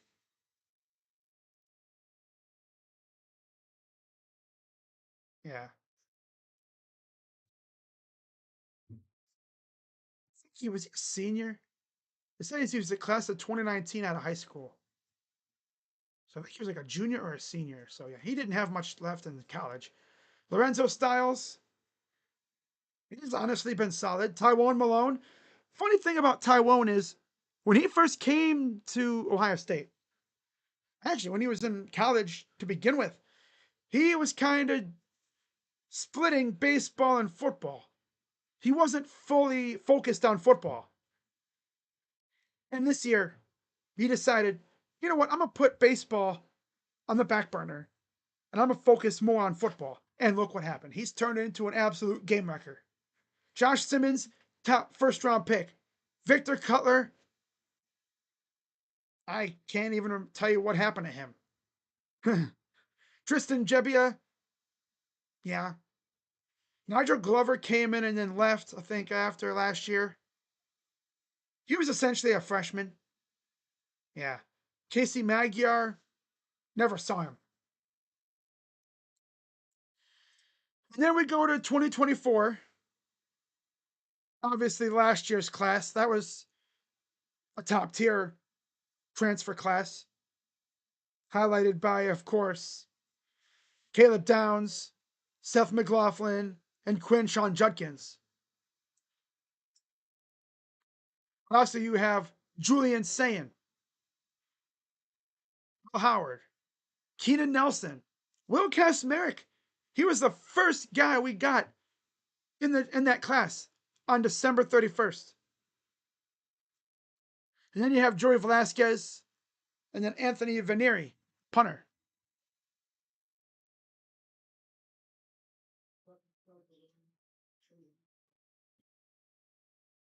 I don't know what the heck a short-term signee is, but I guess On3 labeled saying as a short-term signee. Whatever that is. By far, the class last year, yeah, best one we've had so far. That just goes to show you, when Ohio State wants to be serious when it comes to the portal, they can be very serious. Now, people look at this year's transfer class and think, it stinks. And yeah, it's mid. Because you look at the names, the biggest name I think that we got was Max Clare. Yeah. He was I think he was like the top tight end in the portal. The fact that Chip Kelly helped us get him before he left. I salute him for that. Other than him, Bo Atkinson, very underwhelming. Ethan Onyanwa hasn't played. CJ Donaldson, we just saw that. Logan George hasn't played. Daniels has been solid. Ty Howard, haven't seen him. Harry and Corville, haven't seen them. Brick Handler, essentially on the Jebbia route.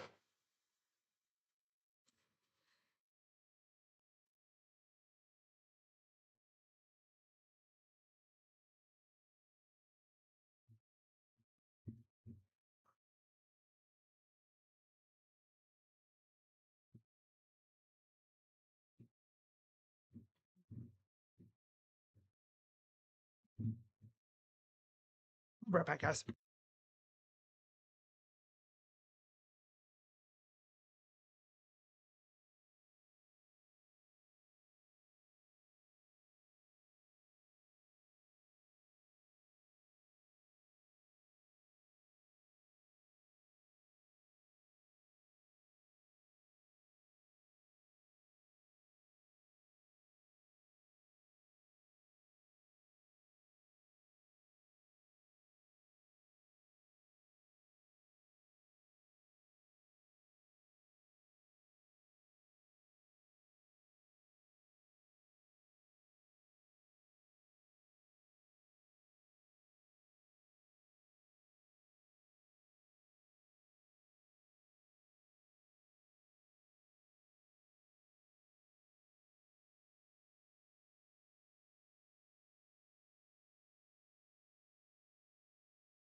So yeah, you look at who we got, and it's not very good.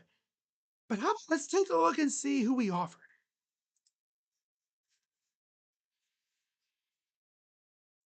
Because we offered some pretty solid players in the portal.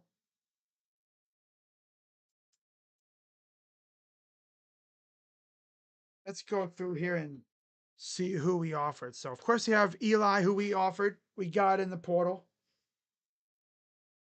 What I like about On3 is it'll tell you who they offered in the portal too. They offered Quentin Joyner. He went to Texas Tech. I remember when they did that. That was before they got Donaldson.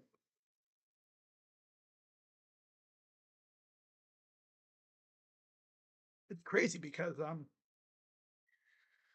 they of course got Bo Jackson. But I remember they offered guys like they have Anthony Rogers, of course, in this class as well, in the 25 class. They also like went kind of hard after Joyner, didn't get him. They went after Jordan Davison for a while, kind of fizzled out on him. They also, of course, got Donaldson. Wide receivers, of course, Eli, Brian Hartline. He never goes after receivers in the portal. Never.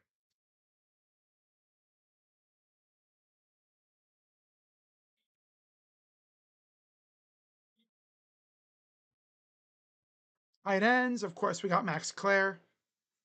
What an elite land that was.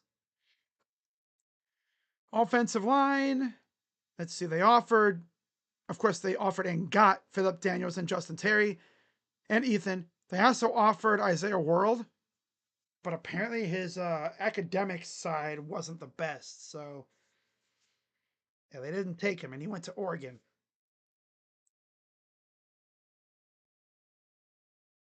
And then interior O line, they offered that kid out of Northwestern. I remember. Yeah, yeah, Josh Thompson. They offered him. He went to LSU. Edge rushers, Damon Wilson. Now that one's messed up because from what I heard, he was going to be a Buckeye. I even saw crystal balls placed for him to come to Ohio State. But Missouri swooped in, like always, and snatched him up. course. We really could have used him. We. And then, they did go out and get Bo Atkinson and Logan George. So, not horrible, but damn. You were in on, Damon Wilson, who they wanted out of high school. So they swung and missed twice on him. And then, of course, remember, they also had London Merritt, but he flipped to Colorado. But I'm telling you right now, when it comes to this year's transfer portal, there is really a couple names to keep an eye on from schools that have fired their coaches. And of course, if a university loses their head coach to one of those open jobs, keep an eye on those guys. But there's two names to keep an eye on right here. Chaz Coleman from Penn State, the guy that recovered the fumble. He's from Warren Harding. And then Damian Shanklin goes to LSU. He's from Warren, Indiana. Just thought I'd put that out there. Yeah. Keep an eye on those two. Because again, they fired their coaches. And the portal doesn't open for them until like 5 days or so after they hire a new coach. Now, other D linemen, I don't think we offered Troy Pikes from Georgia Southern, but he went to South Carolina. That was the only interior D lineman we actually offered. Yeah, Maxwell Roy and Trajan Odom. Yeah, they're actually Buckeyes, but they're injured and they're deep on the depth chart. Jarquez Carter's a freshman. He's going to be an absolute monster when he gets going. Linebackers. I don't know if we offered any, did we? Ty Howard. We brought him in. He's actually is he the brother or something of Bo Jackson? Yeah, same high school. Got him out of, what is that, Duquesne? Yeah. Cornerbacks, didn't offer any because they didn't really need to. And then safeties offered Dylan Tyneman, but of course he went to Oregon. And then they got Jackson Corville out of the portal at Ball State, kicker. All right. Now I wonder if I can go back to 2024 just to see if we offered anybody from back then too. Because I know we offered a couple dudes.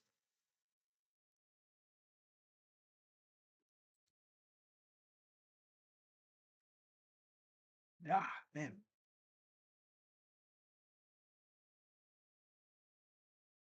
So they offer, of course, they got Will Howard.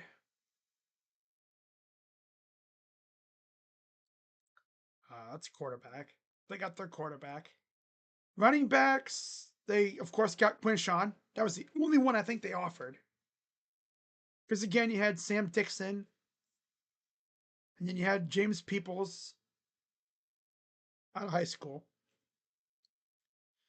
Wide receivers, as you know, Brian Hartline never goes after receivers in the portal. I don't think his receiving class would have to be very underwhelming for him to go receiver hunting in the portal.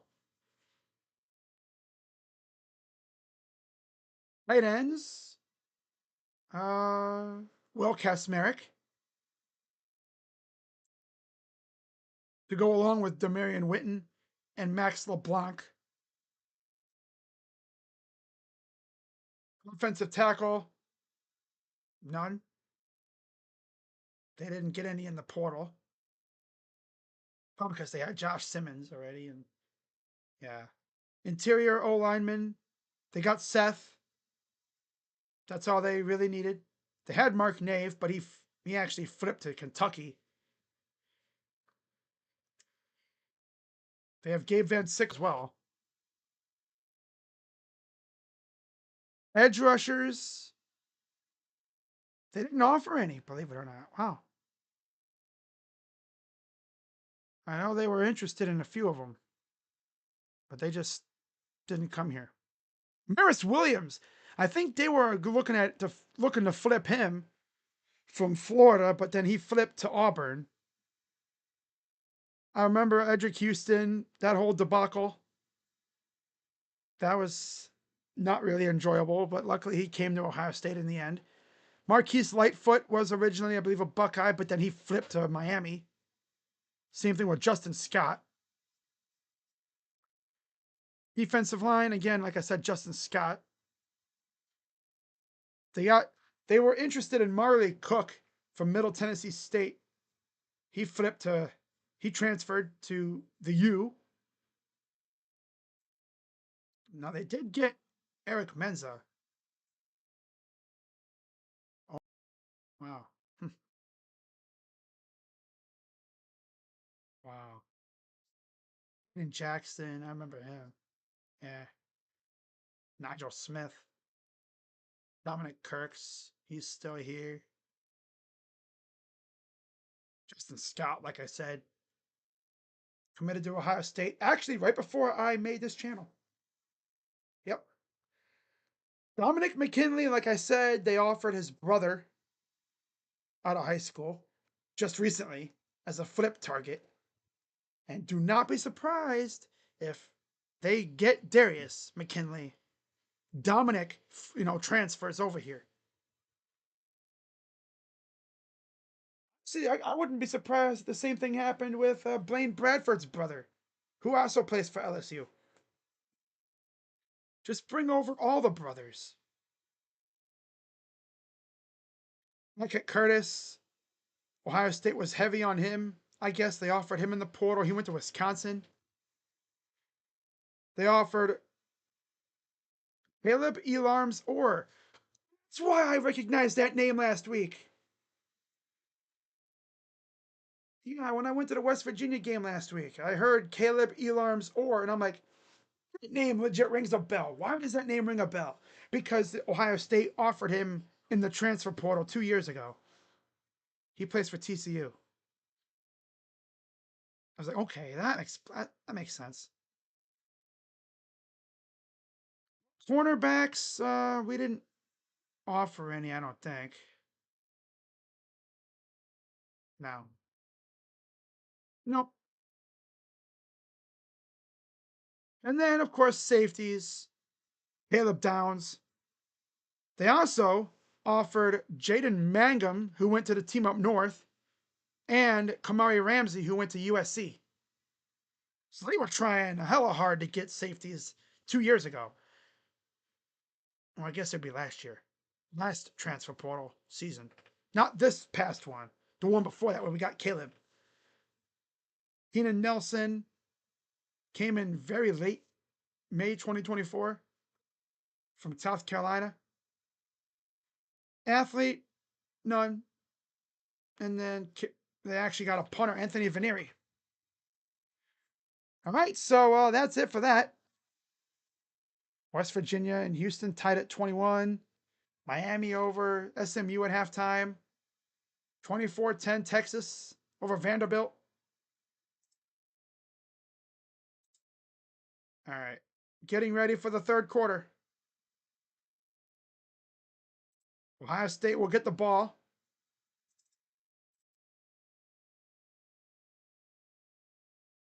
All right.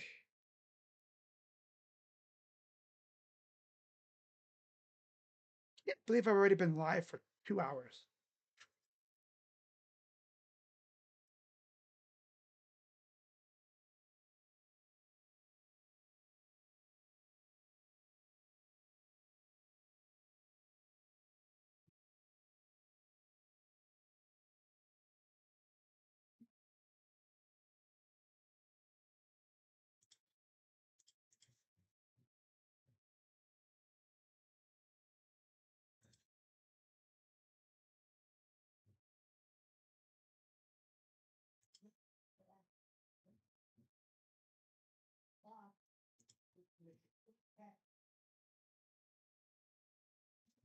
All right, ready for a kick for the third quarter. And kicks away. End zone touchback.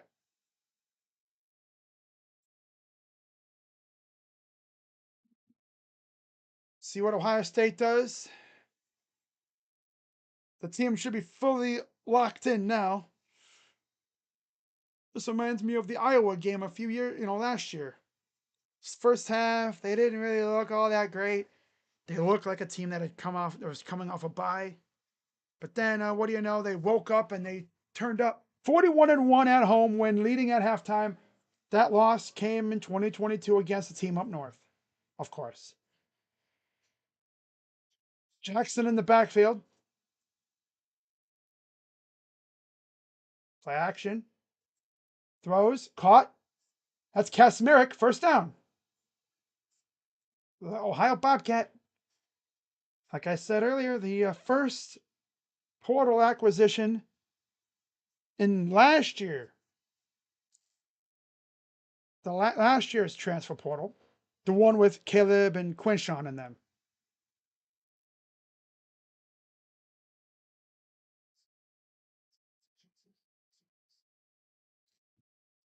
First and 10. Back to pass. Good protection. Steps up. Loads it. Got him, man. It's Tate. And he's inside the 5. Dude, Arnell Tate, man, he is in these dudes. That beautiful ball, though, is like right on the dot. That would have been a touchdown if there wasn't another defender there with him. First and goal. Been a touchdown if there wasn't another defender down there with him. Just unloads. Carnell hooked that dude. Number 9 got smoked. Inside the 5. Like a pistol formation. Hands it off. Bounces off some defenders. Gets to the 1.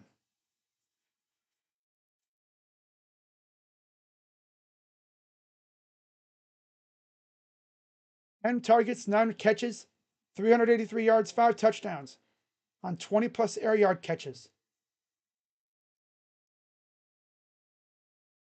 20-plus air yards, yeah. 9 for 10. I formation.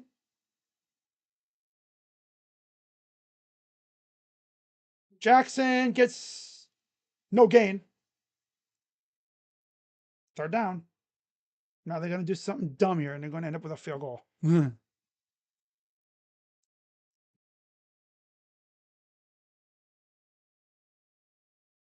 still waiting for that play action where, like, they really sell the play action. Like, they hand it off, he runs in the middle, and nobody, like, they all get sucked in, and there's, like, nobody around. I don't think they would do that, though. 4 for 5 on third down. Donaldson, touchdown. This time he held on to the damn ball. Well, there you go. Safe to say they responded quick. Came right out and smacked him in the face with a frying pan. That's a great way to start the third quarter. Man.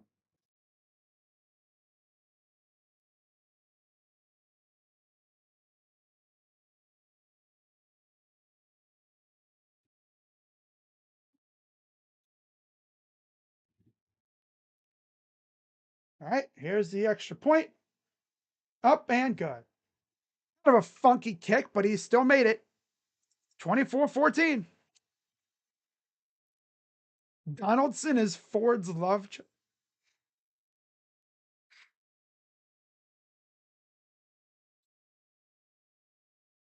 About Ford is, I mean, at least with Donaldson, he can fight through tackles.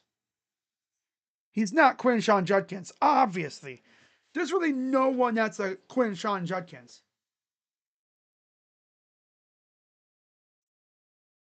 Donaldson isn't bad, though. Definitely underwhelming, but not bad. Right? Let's just say that I hope Ohio State really attacks the transfer portal this year. Really need to. Next year's team could look very different. CJ Donaldson leading the team in touchdowns while being dog shit is hilarious. He's only good for like short yardage stuff. You're not going to see him break a big run. He just doesn't seem to have the speed to do that. But he's good for, being a battering ram in short yardage situations.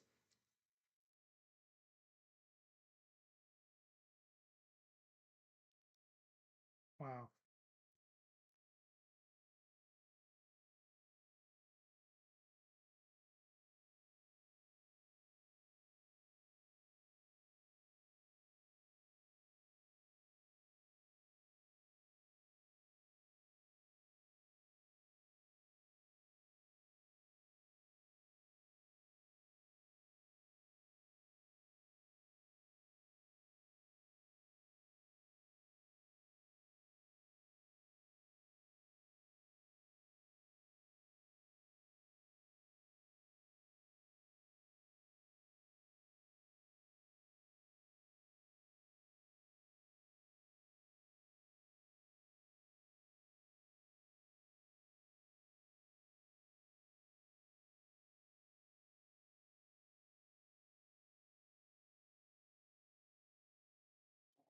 Then ball to Malachi Tony. Man.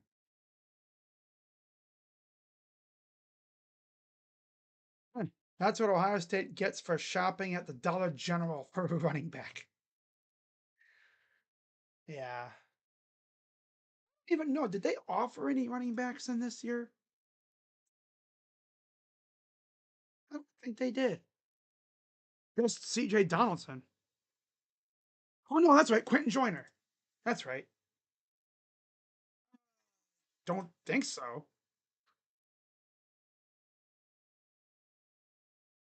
No, I don't think so. 24-14 Buckeyes lead. They marched right on down the field in a handful of plays. And they scored. So up by 10. Ball bounce. Yeah, he had to go after it. I don't think the returner must have thought the ball was going to bounce in the end zone and it went boink straight up. Let's just say he's lucky that none of the gunners got down there quick enough. Because again, it's a live ball. You have to touch it. Unlike a punt, where you can, well, no, you pretty much have to field it. Ryan Day went to Piggly Wiggly. Oh my God. Great value. Yeah, he went to great value. 1st and 10. Throws. Caught. Gets near a first down. Who was the last Big Ten team not named to win in Ohio Stadium? Sparty, 2015.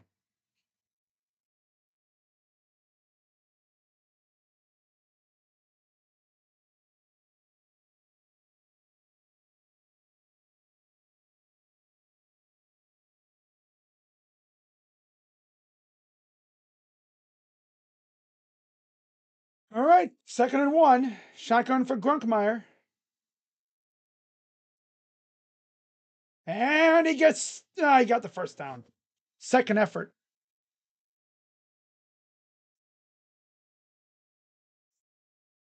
There's McDonald again.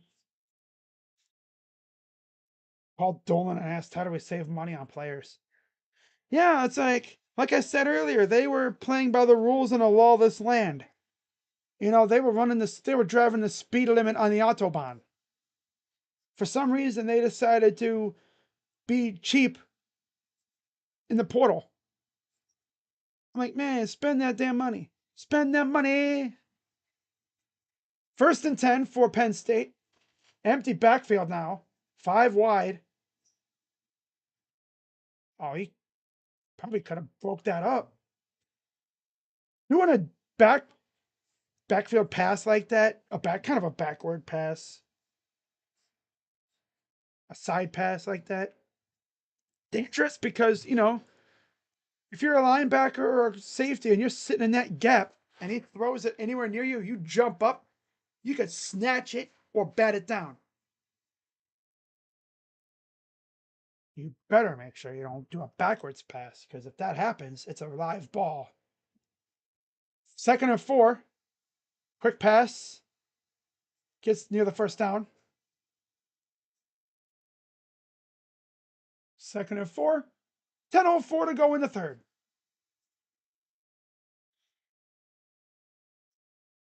Like, yeah, we know Penn State kind of stinks this year, but they still got talent. And like I said, they lost the last 4 games in excruciatingly heartbreaking fashion. They ain't no scrubs, that's for damn sure. They've just been supremely unlucky. And he gets about a gain of 3. Not to mention, Drew Aller got hurt last year, or 2 years ago, when Drew Aller came to Columbus. Ugh. Wasn't fun for them at all. They couldn't move the ball on us. 2nd and 7. Throws. Oh, that's a dangerous play, and Lorenzo was right there. I'm sorry, that's not Lorenzo. That's Sonny. Damn. We're all coming back from the bye week. Oh, yeah.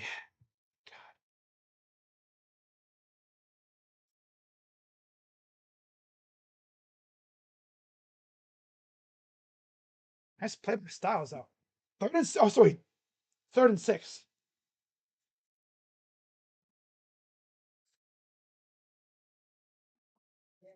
3rd and 6.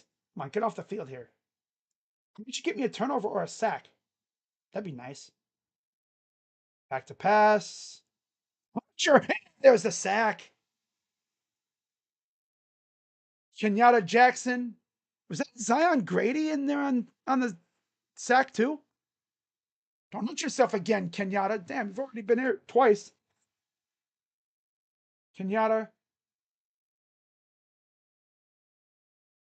Yeah, nobody was really open at all. Everybody was. I mean, you probably could have got a short gain, but yeah, Zion Grady and Kenyatta both on the sack. Buckeyes will get the ball back out of bounds.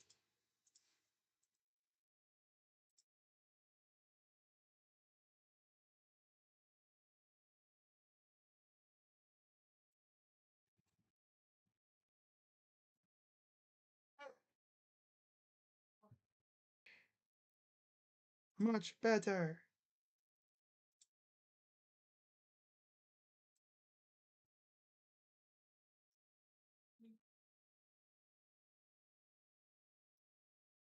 Hmm.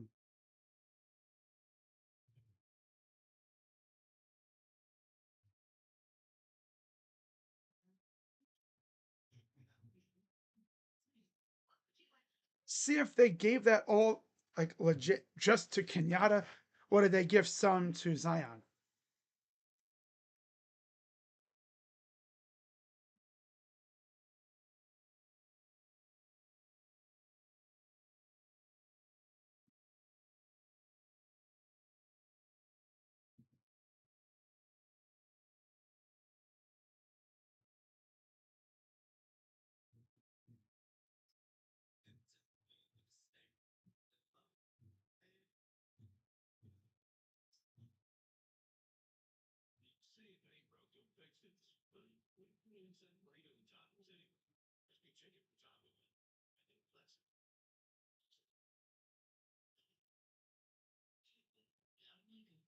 Okay. 31-10 Texas. Wow. Yeah, Vandy getting smacked on the face. Not surprising.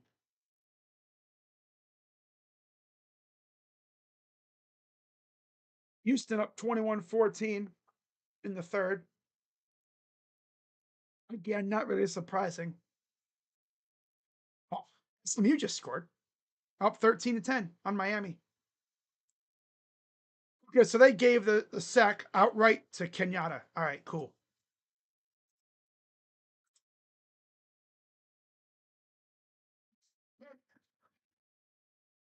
I had to make sure because I didn't know if they maybe gave like a half a sack to Zion.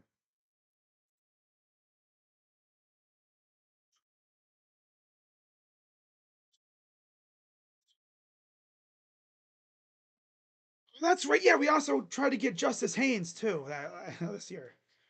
That's right. Yeah, Justice Haynes. I don't know if we truly offered him. On three says we didn't, unless I just overlooked it. I lost my trust with adding players from the ACC.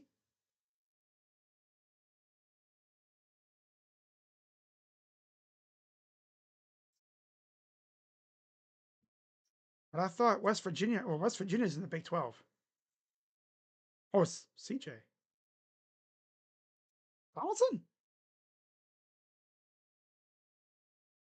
Yeah.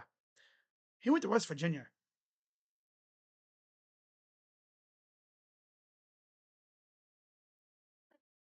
West Virginia's Big 12.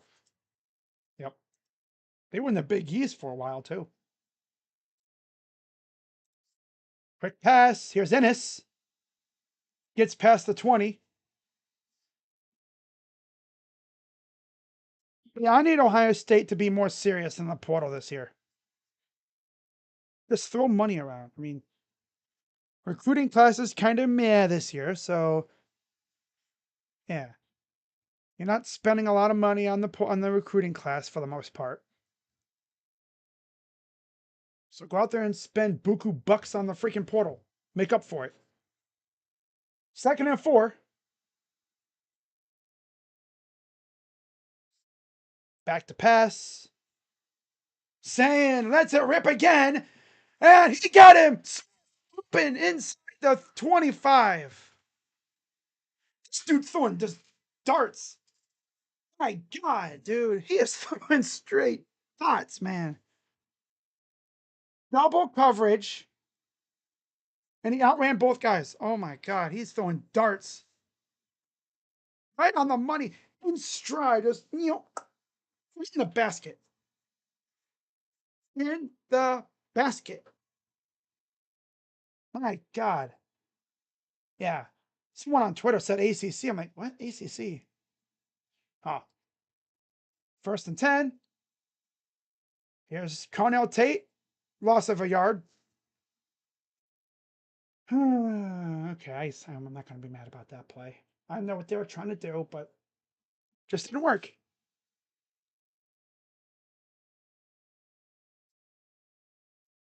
Yeah, Big East football was electric. Now it's only basketball. Sad. Right?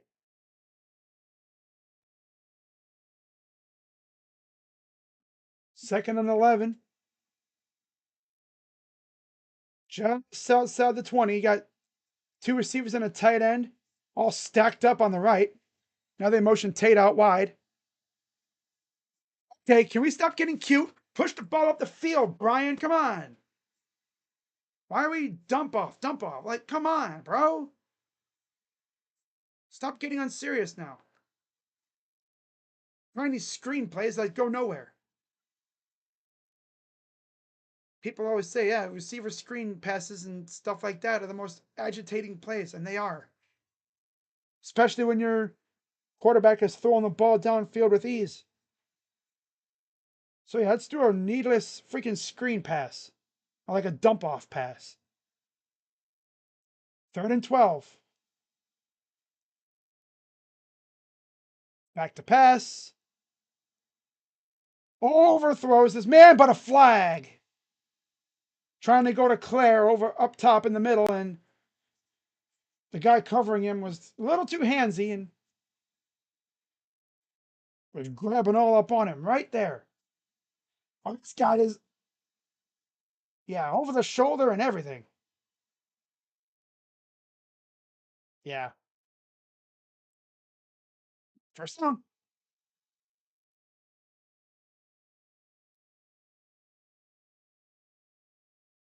So that'll keep the drive going. It'll be first and goal around there, I believe. It's not a spot foul.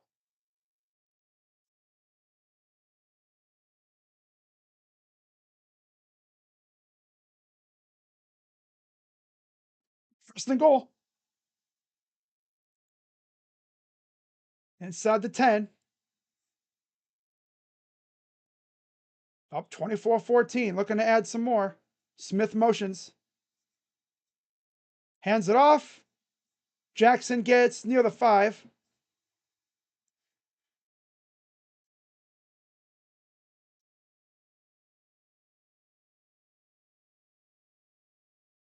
You know what I remember too? In high school. I wonder if Ryan Day would ever consider bringing this out. A receiver pass with Brandon Innes, because he actually played quarterback for his high school. He had to because his quarterback got hurt at American Heritage, and he actually had to do some quarterbacks. So he probably could do it if they ever wanted to get real frisky with it. But that's a risk you don't really want to take.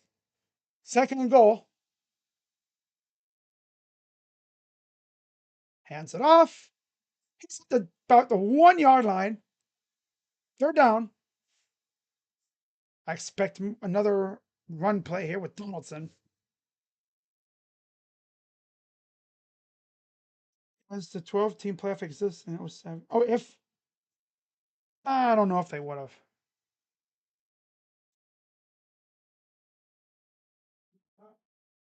Virginia used to be a damn powerhouse in football. When they had Geno Smith and Will Greer and all that. Under center. Play action. Throws. Caught. Touchdown. Watch out. Don't hurt yourself, Bennett. Bennett Christian with the catch for the touchdown. Don't hurt yourself, kid. Like, yeah, I scored, but ow, I hurt myself. Yeah, so he was a wide open from the beginning.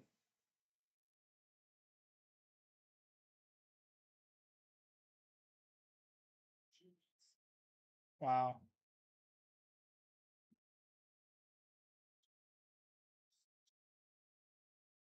Beautifully designed play to Bennett.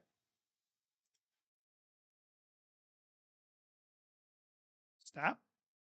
Kick is up and good. 31-14.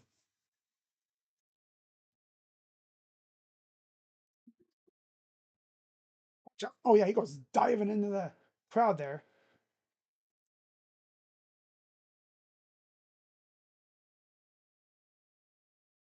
Okay.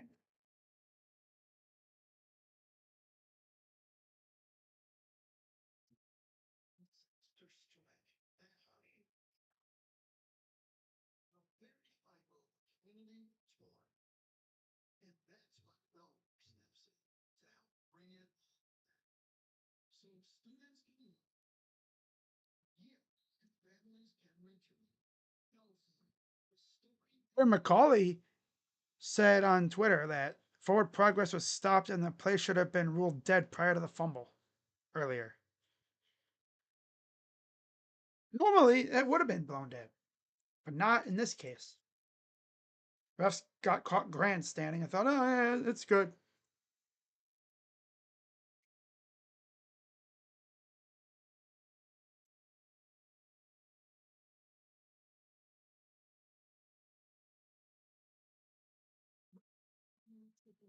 Ohio State may just go back to back. It's possible. Who's Bennett Christian?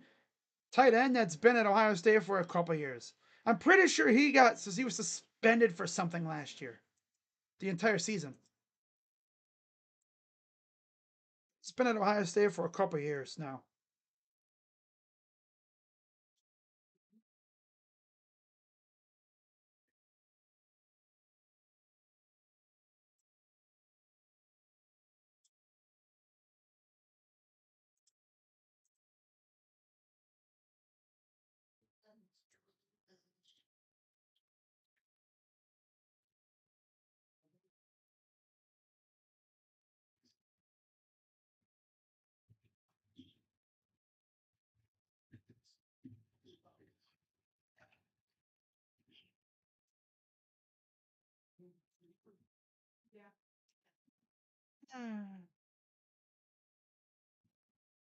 But not gonna lie, Steele Jackson.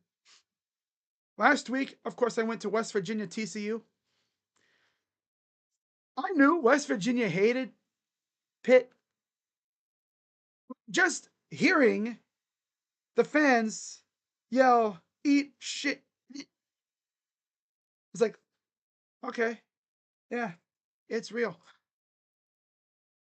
Only West Virginia would turn a song such as Sweet Caroline into their best weapon to slander Pitt. Goes way into the end zone. They're going to return it. And that's where they will start. Modest return. And now we'll see what Penn State can do.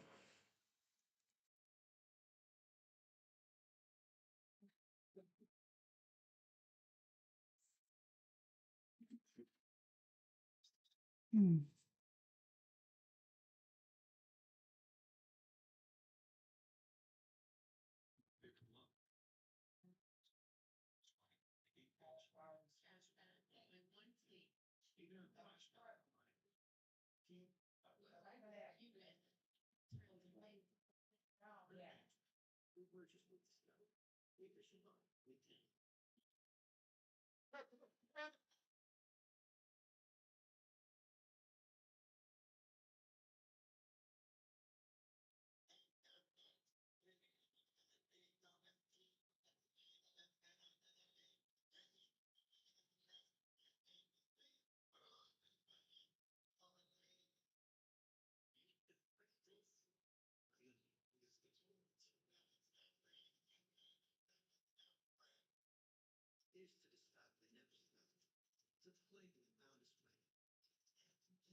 Ah,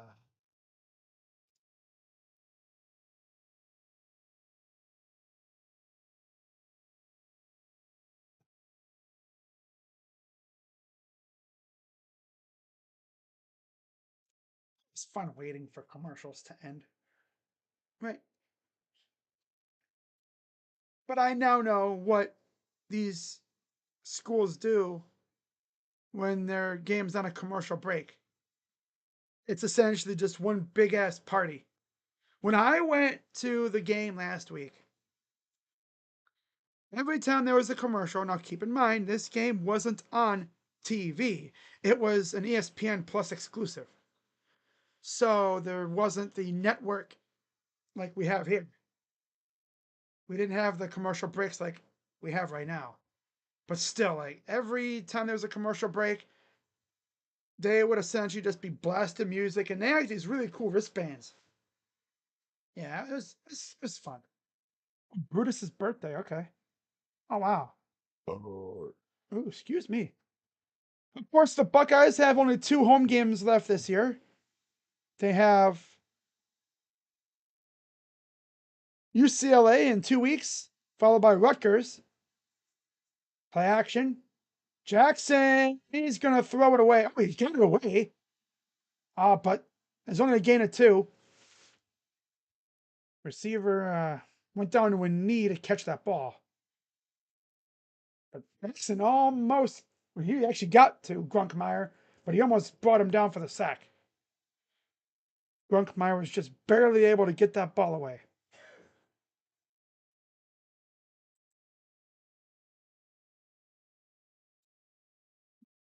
So 2nd and 7. There's Brutus. Shotgun, pistol formation. Hands it off. Come on, knock that ball out. Gets about a gain of 2. He's still fighting for yards. Still got about a gain of 3.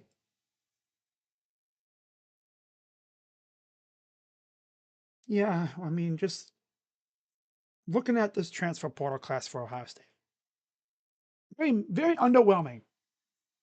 For a school like Ohio State, with the funds that they have, very, very underwhelming transfer portal class. A year after they spent crazy money on some of the best players that were available.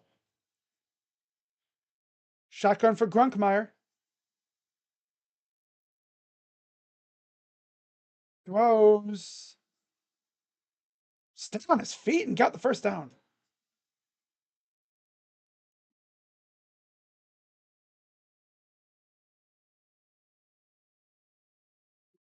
How close was he to being down? Oh, nope. Stayed on his feet. Yeah. Practically crawling. And there's the run, swallowed up for maybe no gain at best. Will Smith Jr., Kenyatta Jackson, getting a lot of the backups reps out here.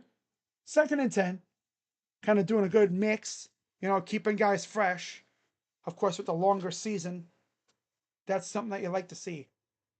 Keeping them fresh.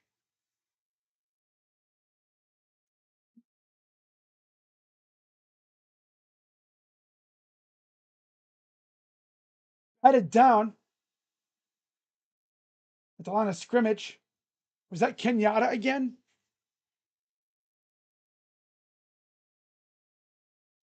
Let's see here. So Kenyatta coming on the edge. Oh, yeah, Kenyatta batted it down. Just off the wrist area. All right, 3rd and 10. Come on, guys, get off the field.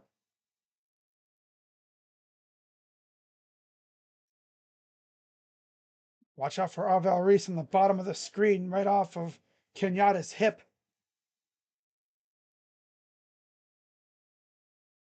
Here comes Reese. Reese with the sack. I was like, watch Reese here. And, blew him up for the sack.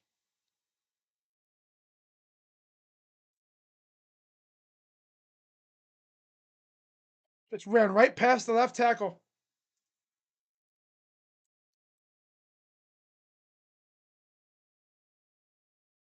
You can almost say he's like Micah Parsons. He's Ohio State's Micah Parsons. Punts away. This will be returned, it looks like. But it won't be for long. I mean, it was only a 2-yard return. To their own 30. Buckeyes take over.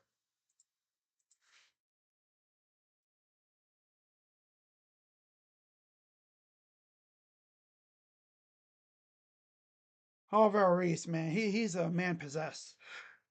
And it's a shame. We're only really going to see him for 1 full year because he's been buried on the depth chart the last few years he was here.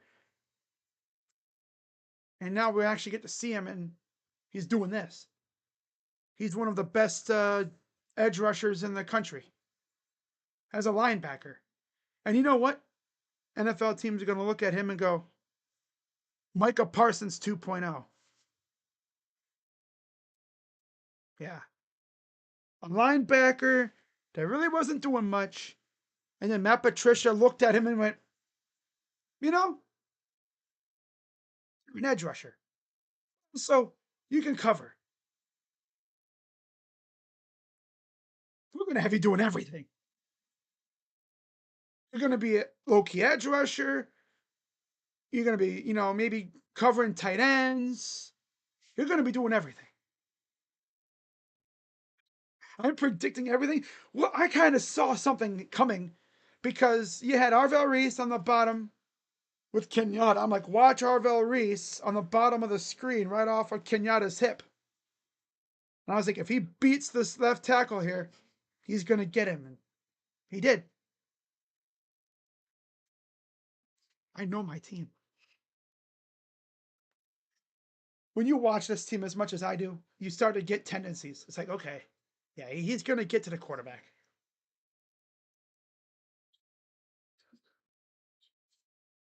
So far, I've been calling for a turnover on defense, and we haven't gotten one yet.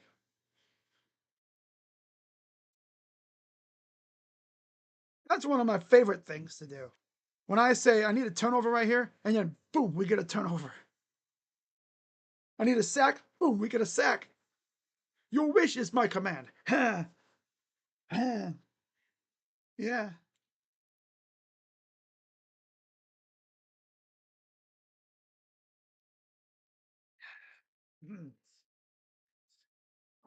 Yeah, if you're enjoying this stream, guys, be sure to hit the like button, subscribe, hit the bell. No stream tomorrow, but I might have a video, though. I might have a video tomorrow talking about the Guardians. Either tomorrow or I'll save it for Monday. I will see. But yeah, no stream tomorrow. I know usually I stream a game, but it's sad, and I'm gonna rest up tomorrow. Something that I usually don't get a chance to do on Sundays during the season. Fox College Hoops. Ah, what a time. Sparty and Arkansas. Coach Cal versus Coach Izzo.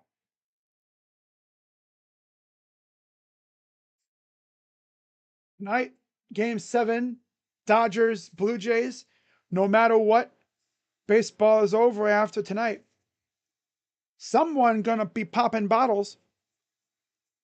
I could just see like this big ass supply of champagne and stuff, like just sitting in the middle, like somewhere like in the locker room areas. And then when it gets in the late game, if the game is like in hand, then they gotta run in there and set everything up. So Ohio State with it now. Shotgun. Another funky formation. Hands it off. Oh, there's Peoples running people over, first down. That honestly might be James Peoples' best run of the year. But it's actually, again, our running game has been so underwhelming. 301 yards, three incompletions, and 3 touchdowns for Julian. Yeah. I mean, again, we went from Travion and Quinshawn to Donaldson and Peoples to start off. It's been very underwhelming. I'm just saying. Hands it off again. Shakes off a tackler. Gets about 2. I mean, of course, with Travion and Quinshawn, those two, they were home run hitters. They hit a hole, one cut, they're gone. There's Carnell.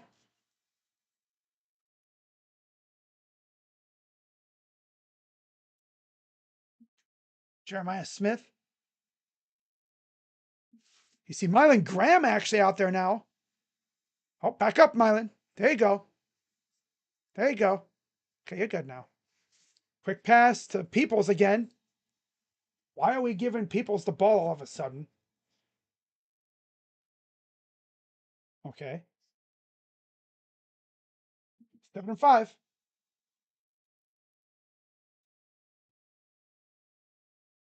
Just imagine next year.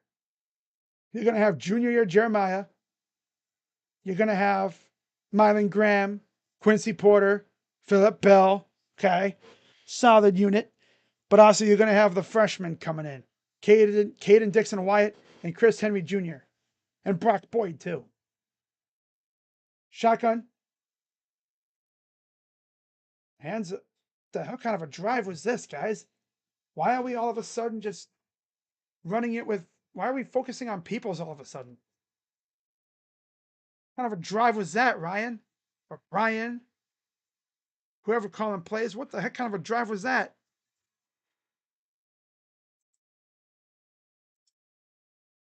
Why not, get it to Jeremiah or something? You're automatic players. But no, let's keep doing with James Peoples.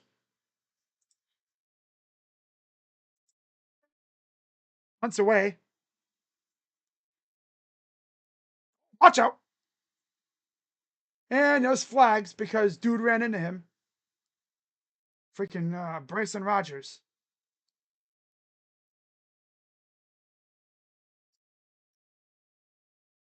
Another one of the receivers that's on kick duty.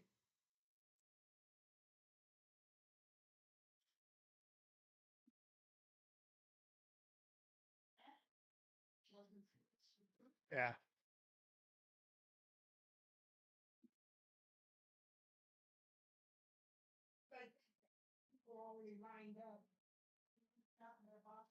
Hmm.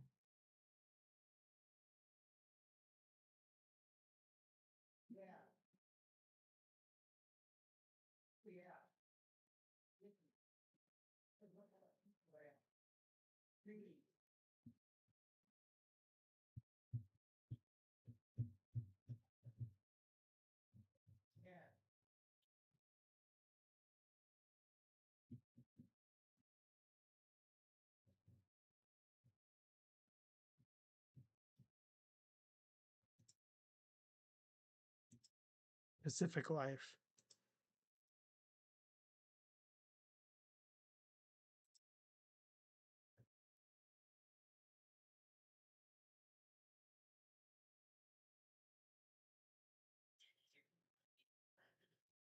I don't know what the idea behind that drive was.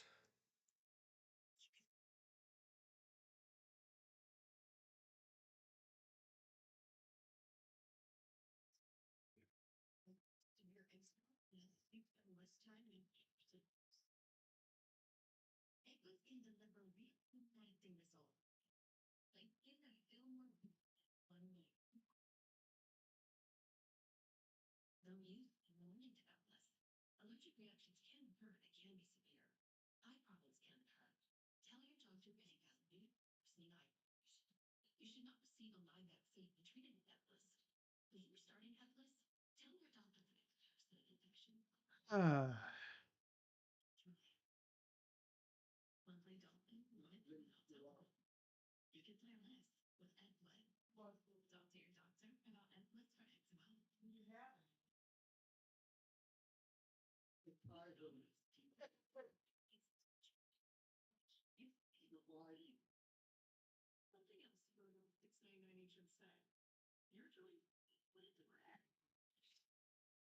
you know what I could go for right here?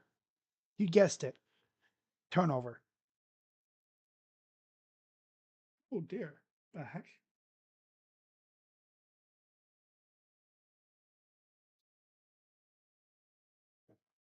Oh. Wow. Parnell Tate, 57-yard reception. Set up the touchdown run by Donaldson. Then the deep ball to Jeremiah. Set up the pass, the touchdown to Bennett Christian.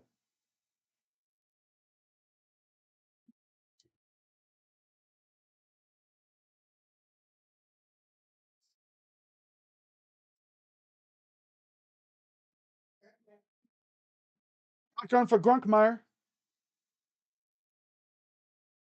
Pressured. Oh, yeah, they swarmed that one. Tried to dump it off to avoid the pressure and lost it too.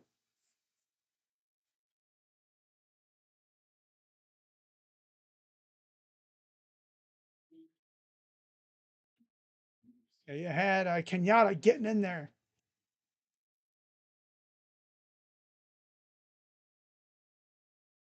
Yeah. This is quick as hell, man. He got that quick step. He's like a missile out here. 2nd and 11.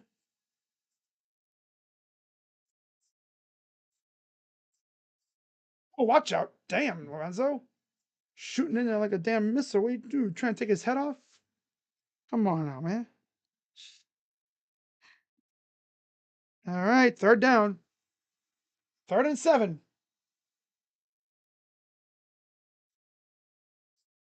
Defense, get off the field. Give me a sack or a turnover right here. We're starving for a damn turnover.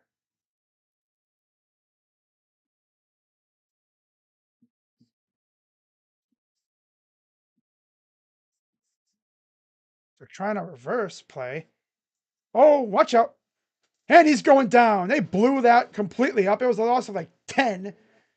Reese and Jackson. But there's a flag down.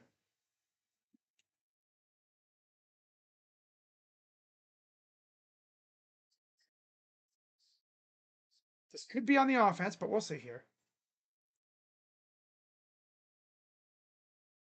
Ah.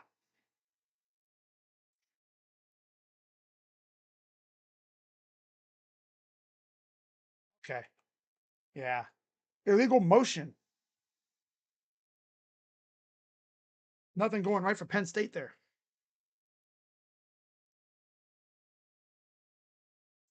Wow. Watch out. Don't hit the punter now. God. They'll take it just inside their own 40. And that is where Ohio State takes over.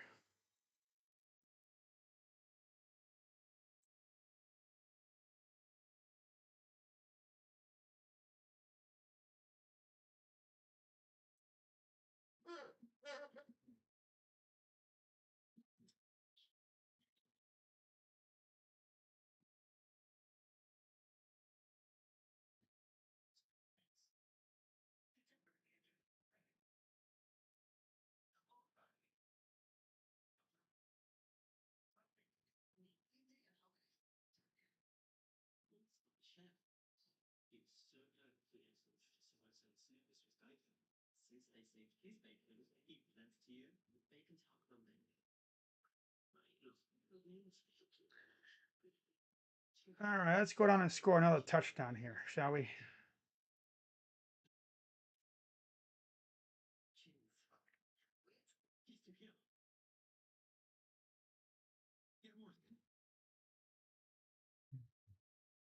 Uh,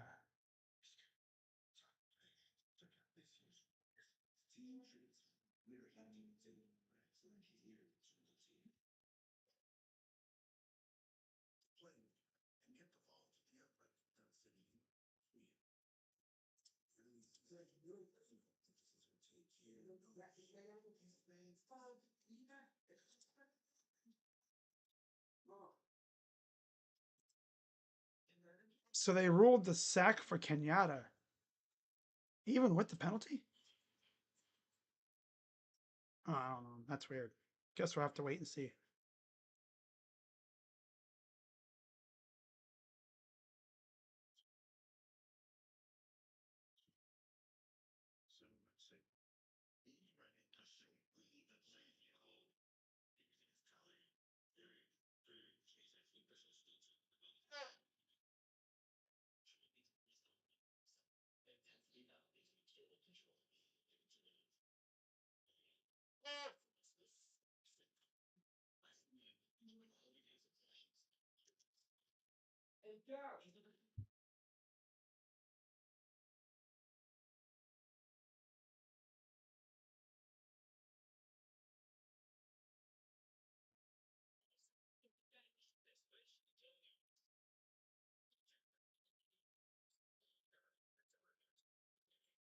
Right back, guys.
I'll leave for 1 minute to get me something to eat.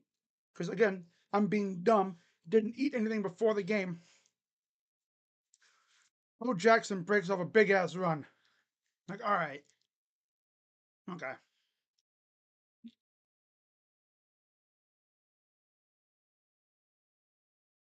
Shotgun for saying. Watch out for Smith here.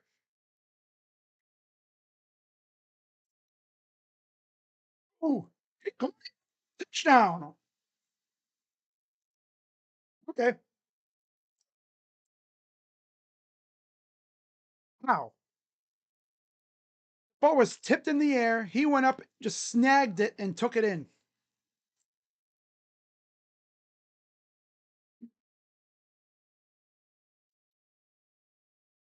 Tipped. He goes up, catches it.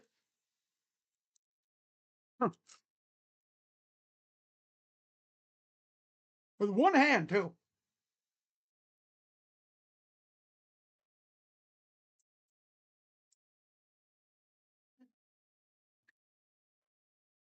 Kick is up and good.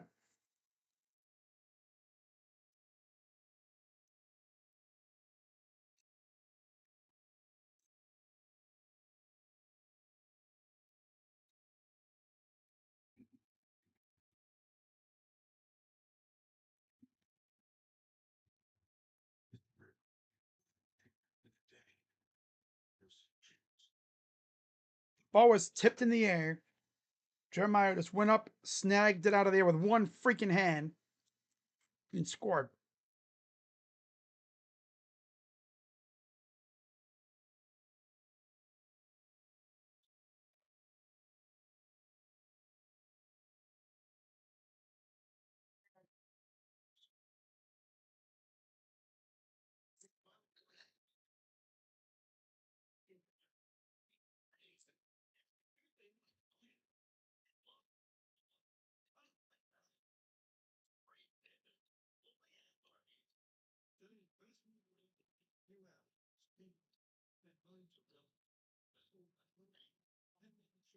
Oh, pretty much.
All right.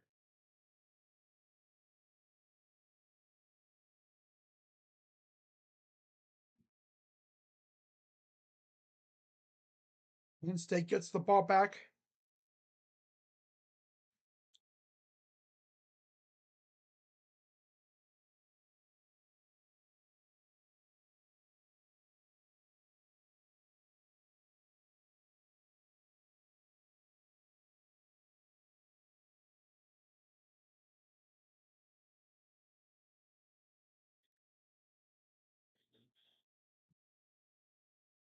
Shotgun for Grunkmeyer.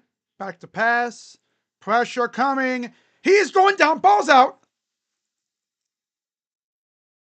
I thought he might have got rid of it, but that Edric Houston? Hey, no.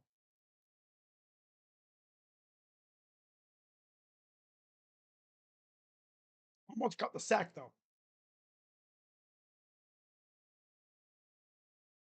Yeah.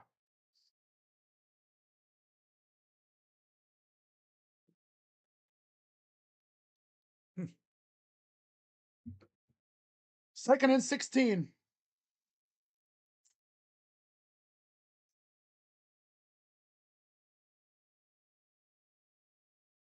Dump off. Hits about a yard. Third down.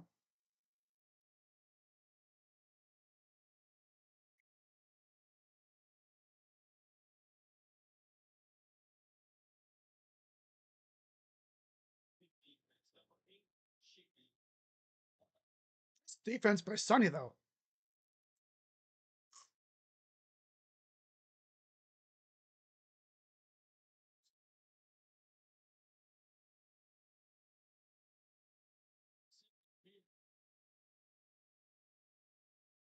Back to pass. Throws. Where the heck was the defense there? I don't know what they were trying to do. I don't know what they were doing. Nobody bothered to cover him.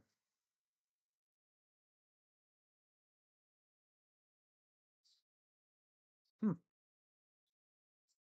I don't know what they were doing.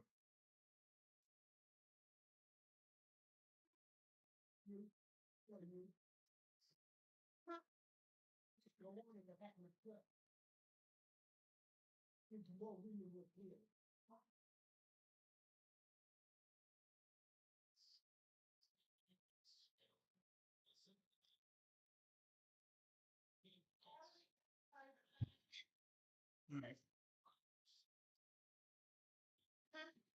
Well, I didn't even realize it was the fourth quarter.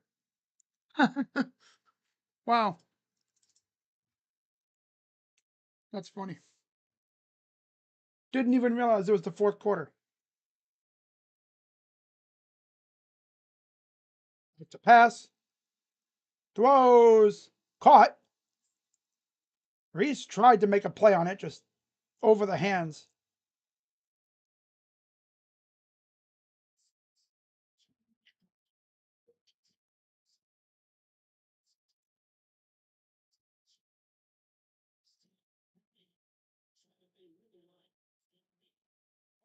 Ooh, watch out. And there's flags.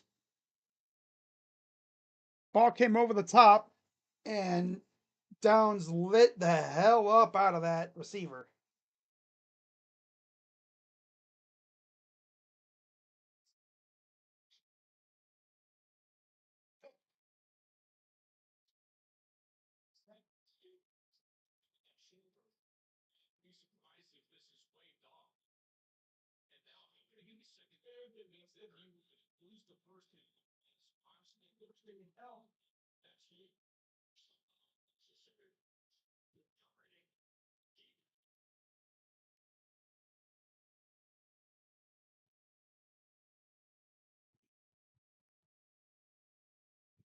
Now, of course, I believe if it is targeting, that means I think Downs would be unavailable for the first half next week against Purdue.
He's rolling.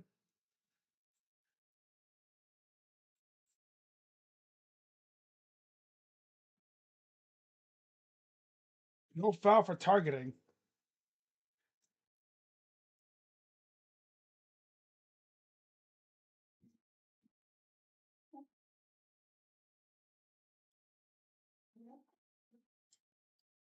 Do you think the Dodgers can win the World Series tonight? They should be able to. I don't know if we will. They got Otani on the mound, so they have a chance. 1st and 10 now for Penn State.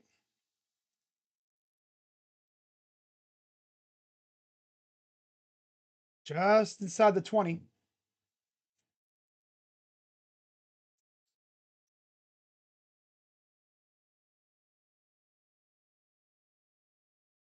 Allen gets near the first down.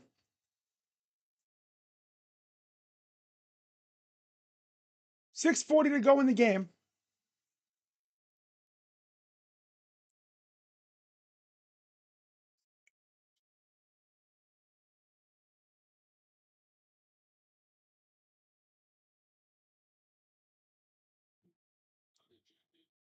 It's game 7. Anything can happen. Shohei could get shellacked tonight. You never know. 2nd and 1.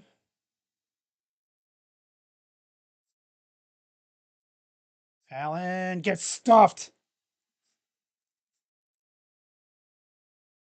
That's the big guy, McDonald, again. 3rd down.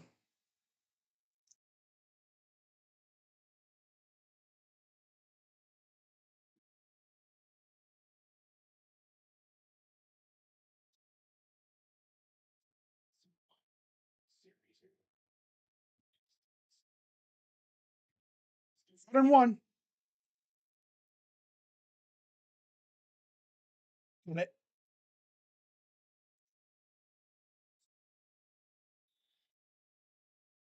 5:30 to go and counting.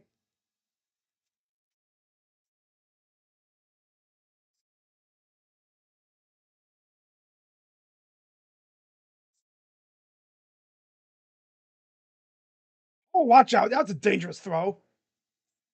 Matthews, Styles, I think, was over there too. Yeah, it's true. Yeah. 2nd and goal.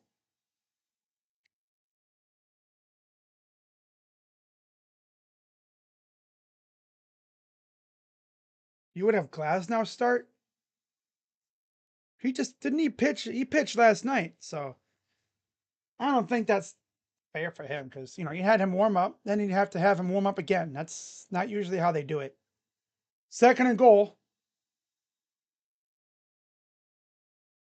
And a shovel pass goes nowhere. We get maybe about 2 yards. It'll be 3rd down and goal.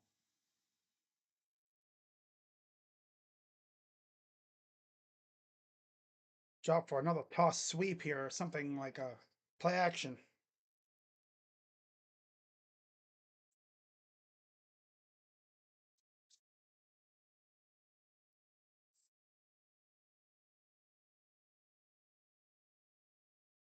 Here comes the pressure. Throws it away. Instant pressure on the snap. Hurry. Yeah, 4th and goal. Yeah, he only pitched 3 pitches. So, I mean, they could pitch him as a reliever, but because I know Shohei ain't going to be out there forever. Honestly, be like an opener kind of type. Who knows? 4th and goal. Defense, trying to get the crowd juiced up. Give me a sack right here. End this game with a sack.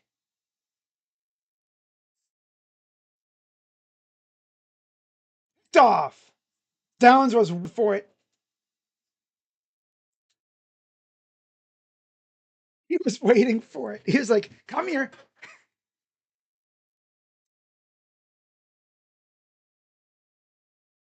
Caleb Downs was literally like just waiting for it.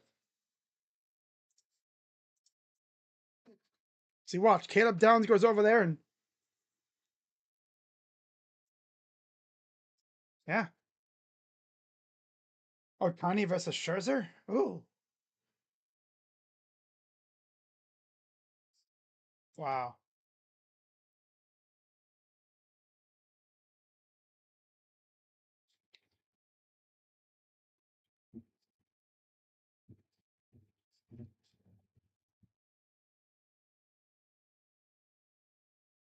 Turnover in the end zone. Hell yeah.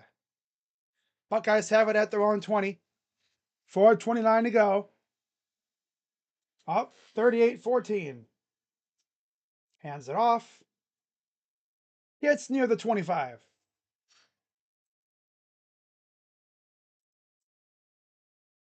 Line not going to let 10 step in. Wow.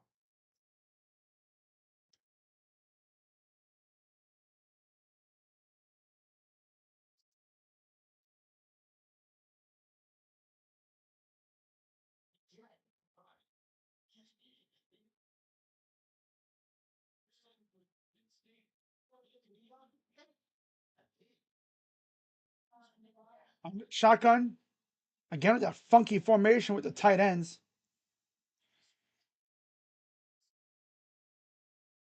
Hands it off. Up there goes Jackson, first down.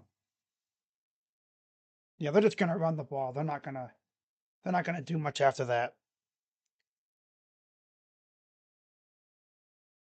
So once again, guys, I will have the recap video as always on the Buckin' Crazy YouTube channel, my Buckeye channel. And yeah, you guys know the dealio. Go over there and subscribe if you want to get some banger Buckeye coverage. Somewhat biased, I guess you could say. Hands it off again. Jackson navigating through, first down.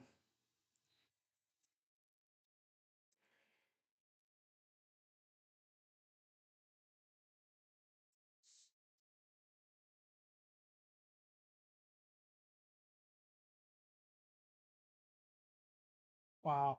First time in history that a team that started off top 2 in the AP poll had lost 5 straight games. That's insane. Next week, Purdue, then back at home for UCLA and then Rutgers. And then we have the game against a team up north. 218 and counting. I formation.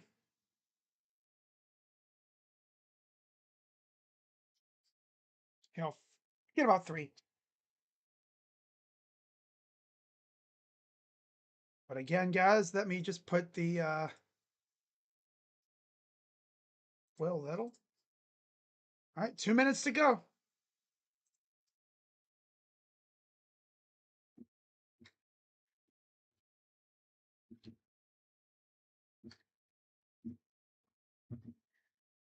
Subscribe to my Buckeye channel, Buckin' Crazy. I honestly couldn't think of a better name for it. But yeah, I mean, we're rocking out over there. Do live stream on that channel every once in a while for recruiting stuff. Eventually, in the near future, I'm probably going to be doing some game streams over there.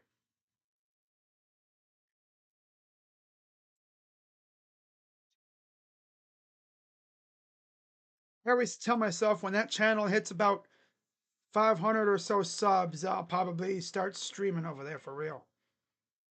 Game streams.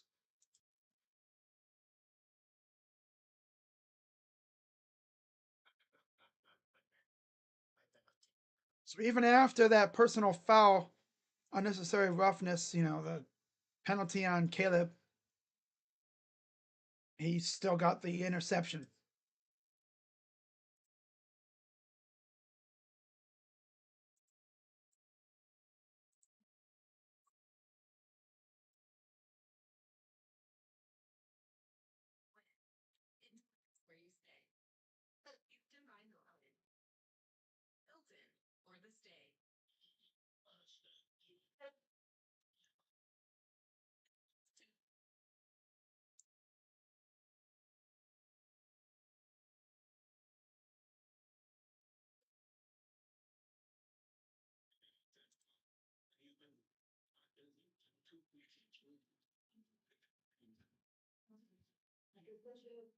Crazy Buck Sports. No, no.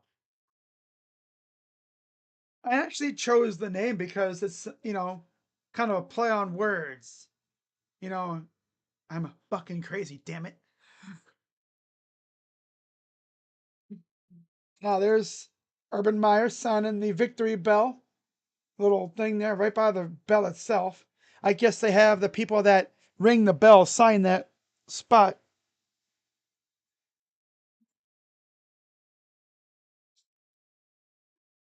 All right, 2 minutes to go. 2nd and 7.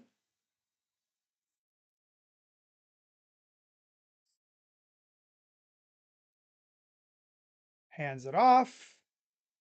Gets about 7, or maybe 5 or 6. Down. It was about to get a 5.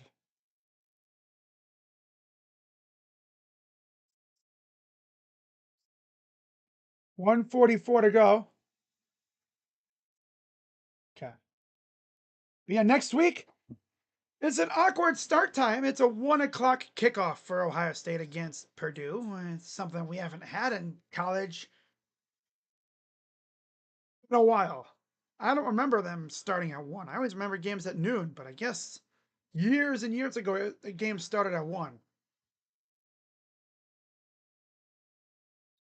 But yeah, these final 4 games are going to be interesting.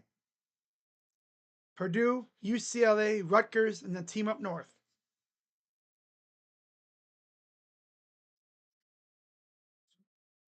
And then, of course, you hopefully get a chance at the Big Ten championship game and college football playoff. In fact, I think this Tuesday is the first revealing of the rankings, which I will have a video out for, like I did last year, reacting to the first ranking. And then from here on out, every Tuesday, I'll have a video out talking about the rankings and, you know, see how things change as the weeks go on. 3rd and 2. And he'll be about a yard short. 4th down.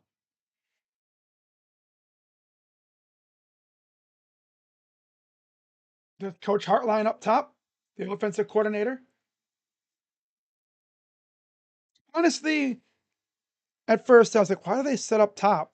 What wouldn't you want to be with the guys? But I'm thinking, well, being up top allows you to see the whole field. Patricia, on the other end, he's on the sideline. He wants to be with the dudes. 4th and 1, and they'll get the first down and like another 4 yards to boot. And that'll officially be the dagger in it. If there wasn't already a dagger, that's the dagger. This will be Ohio State's first multi. Hegra appears to be banged up.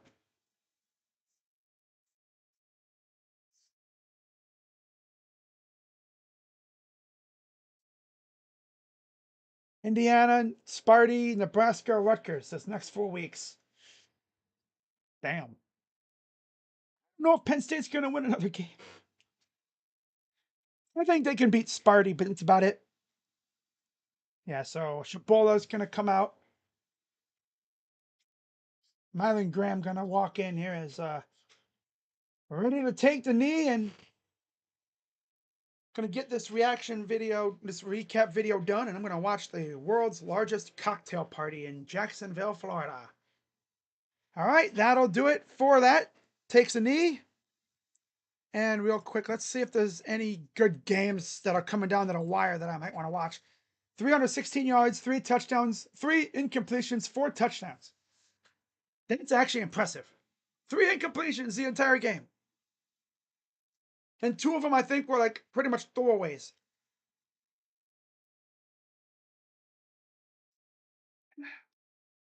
Yeah.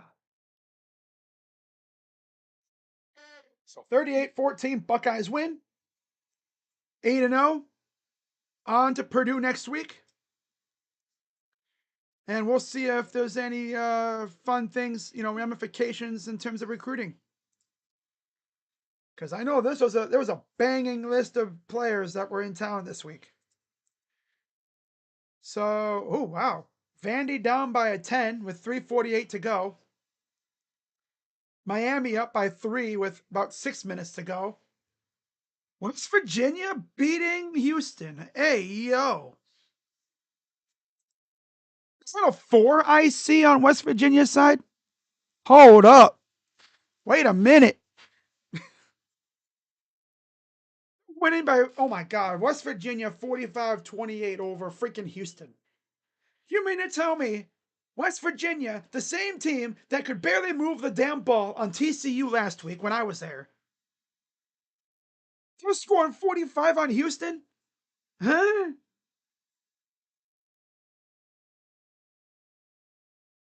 Uh,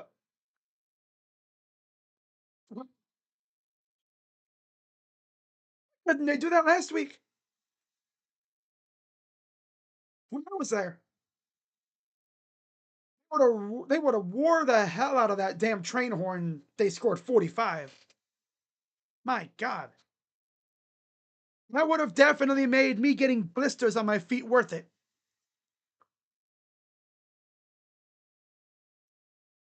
Miami, they have the ball. Let me see what other scores we got. Any possible upsets? Which West Virginia beating Houston's definitely one of them. That'll shake up the Big 12. Illinois smoking Rutgers, no surprise. Clemson beating Duke 45-38. Duke they just got the ball, I guess, on a punt.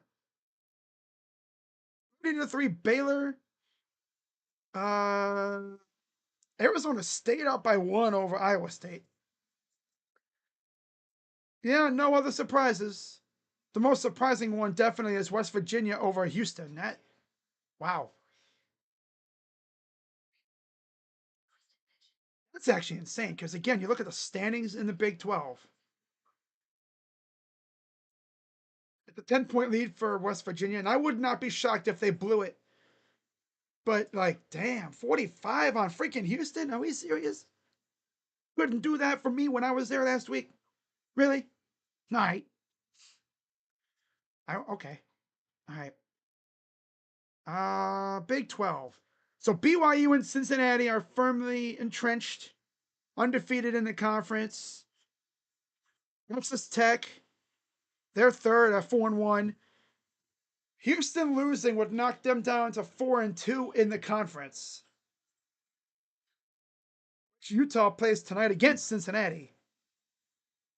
Arizona State, and then Kansas State, they're 3-2. TCU, yeah. So that's going to be a fun thing to keep an eye on as we get closer to the end of the season. All right. So I'm actually going to end this stream and get working on my recap. Buckeyes win 38-14. Really, it should have been 38-7, but the refs had to, mess up that call on the forward progress. Should have been 38-7. But I was like this close. I was this close on my freaking prediction. I said what, 35-13?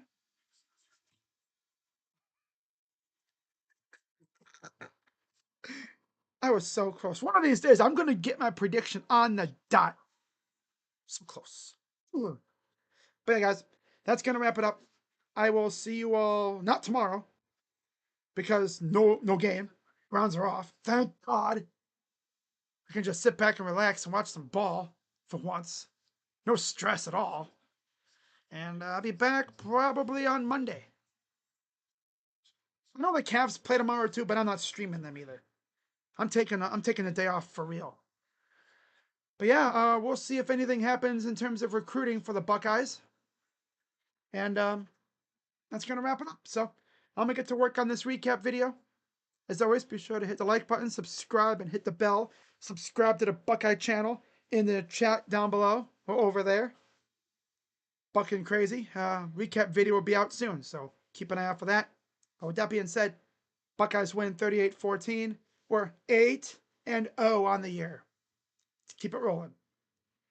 Go Bucks. I'm Crazy Dog. OH. I'm out. Bye-bye. Yeah. Another successful Saturday.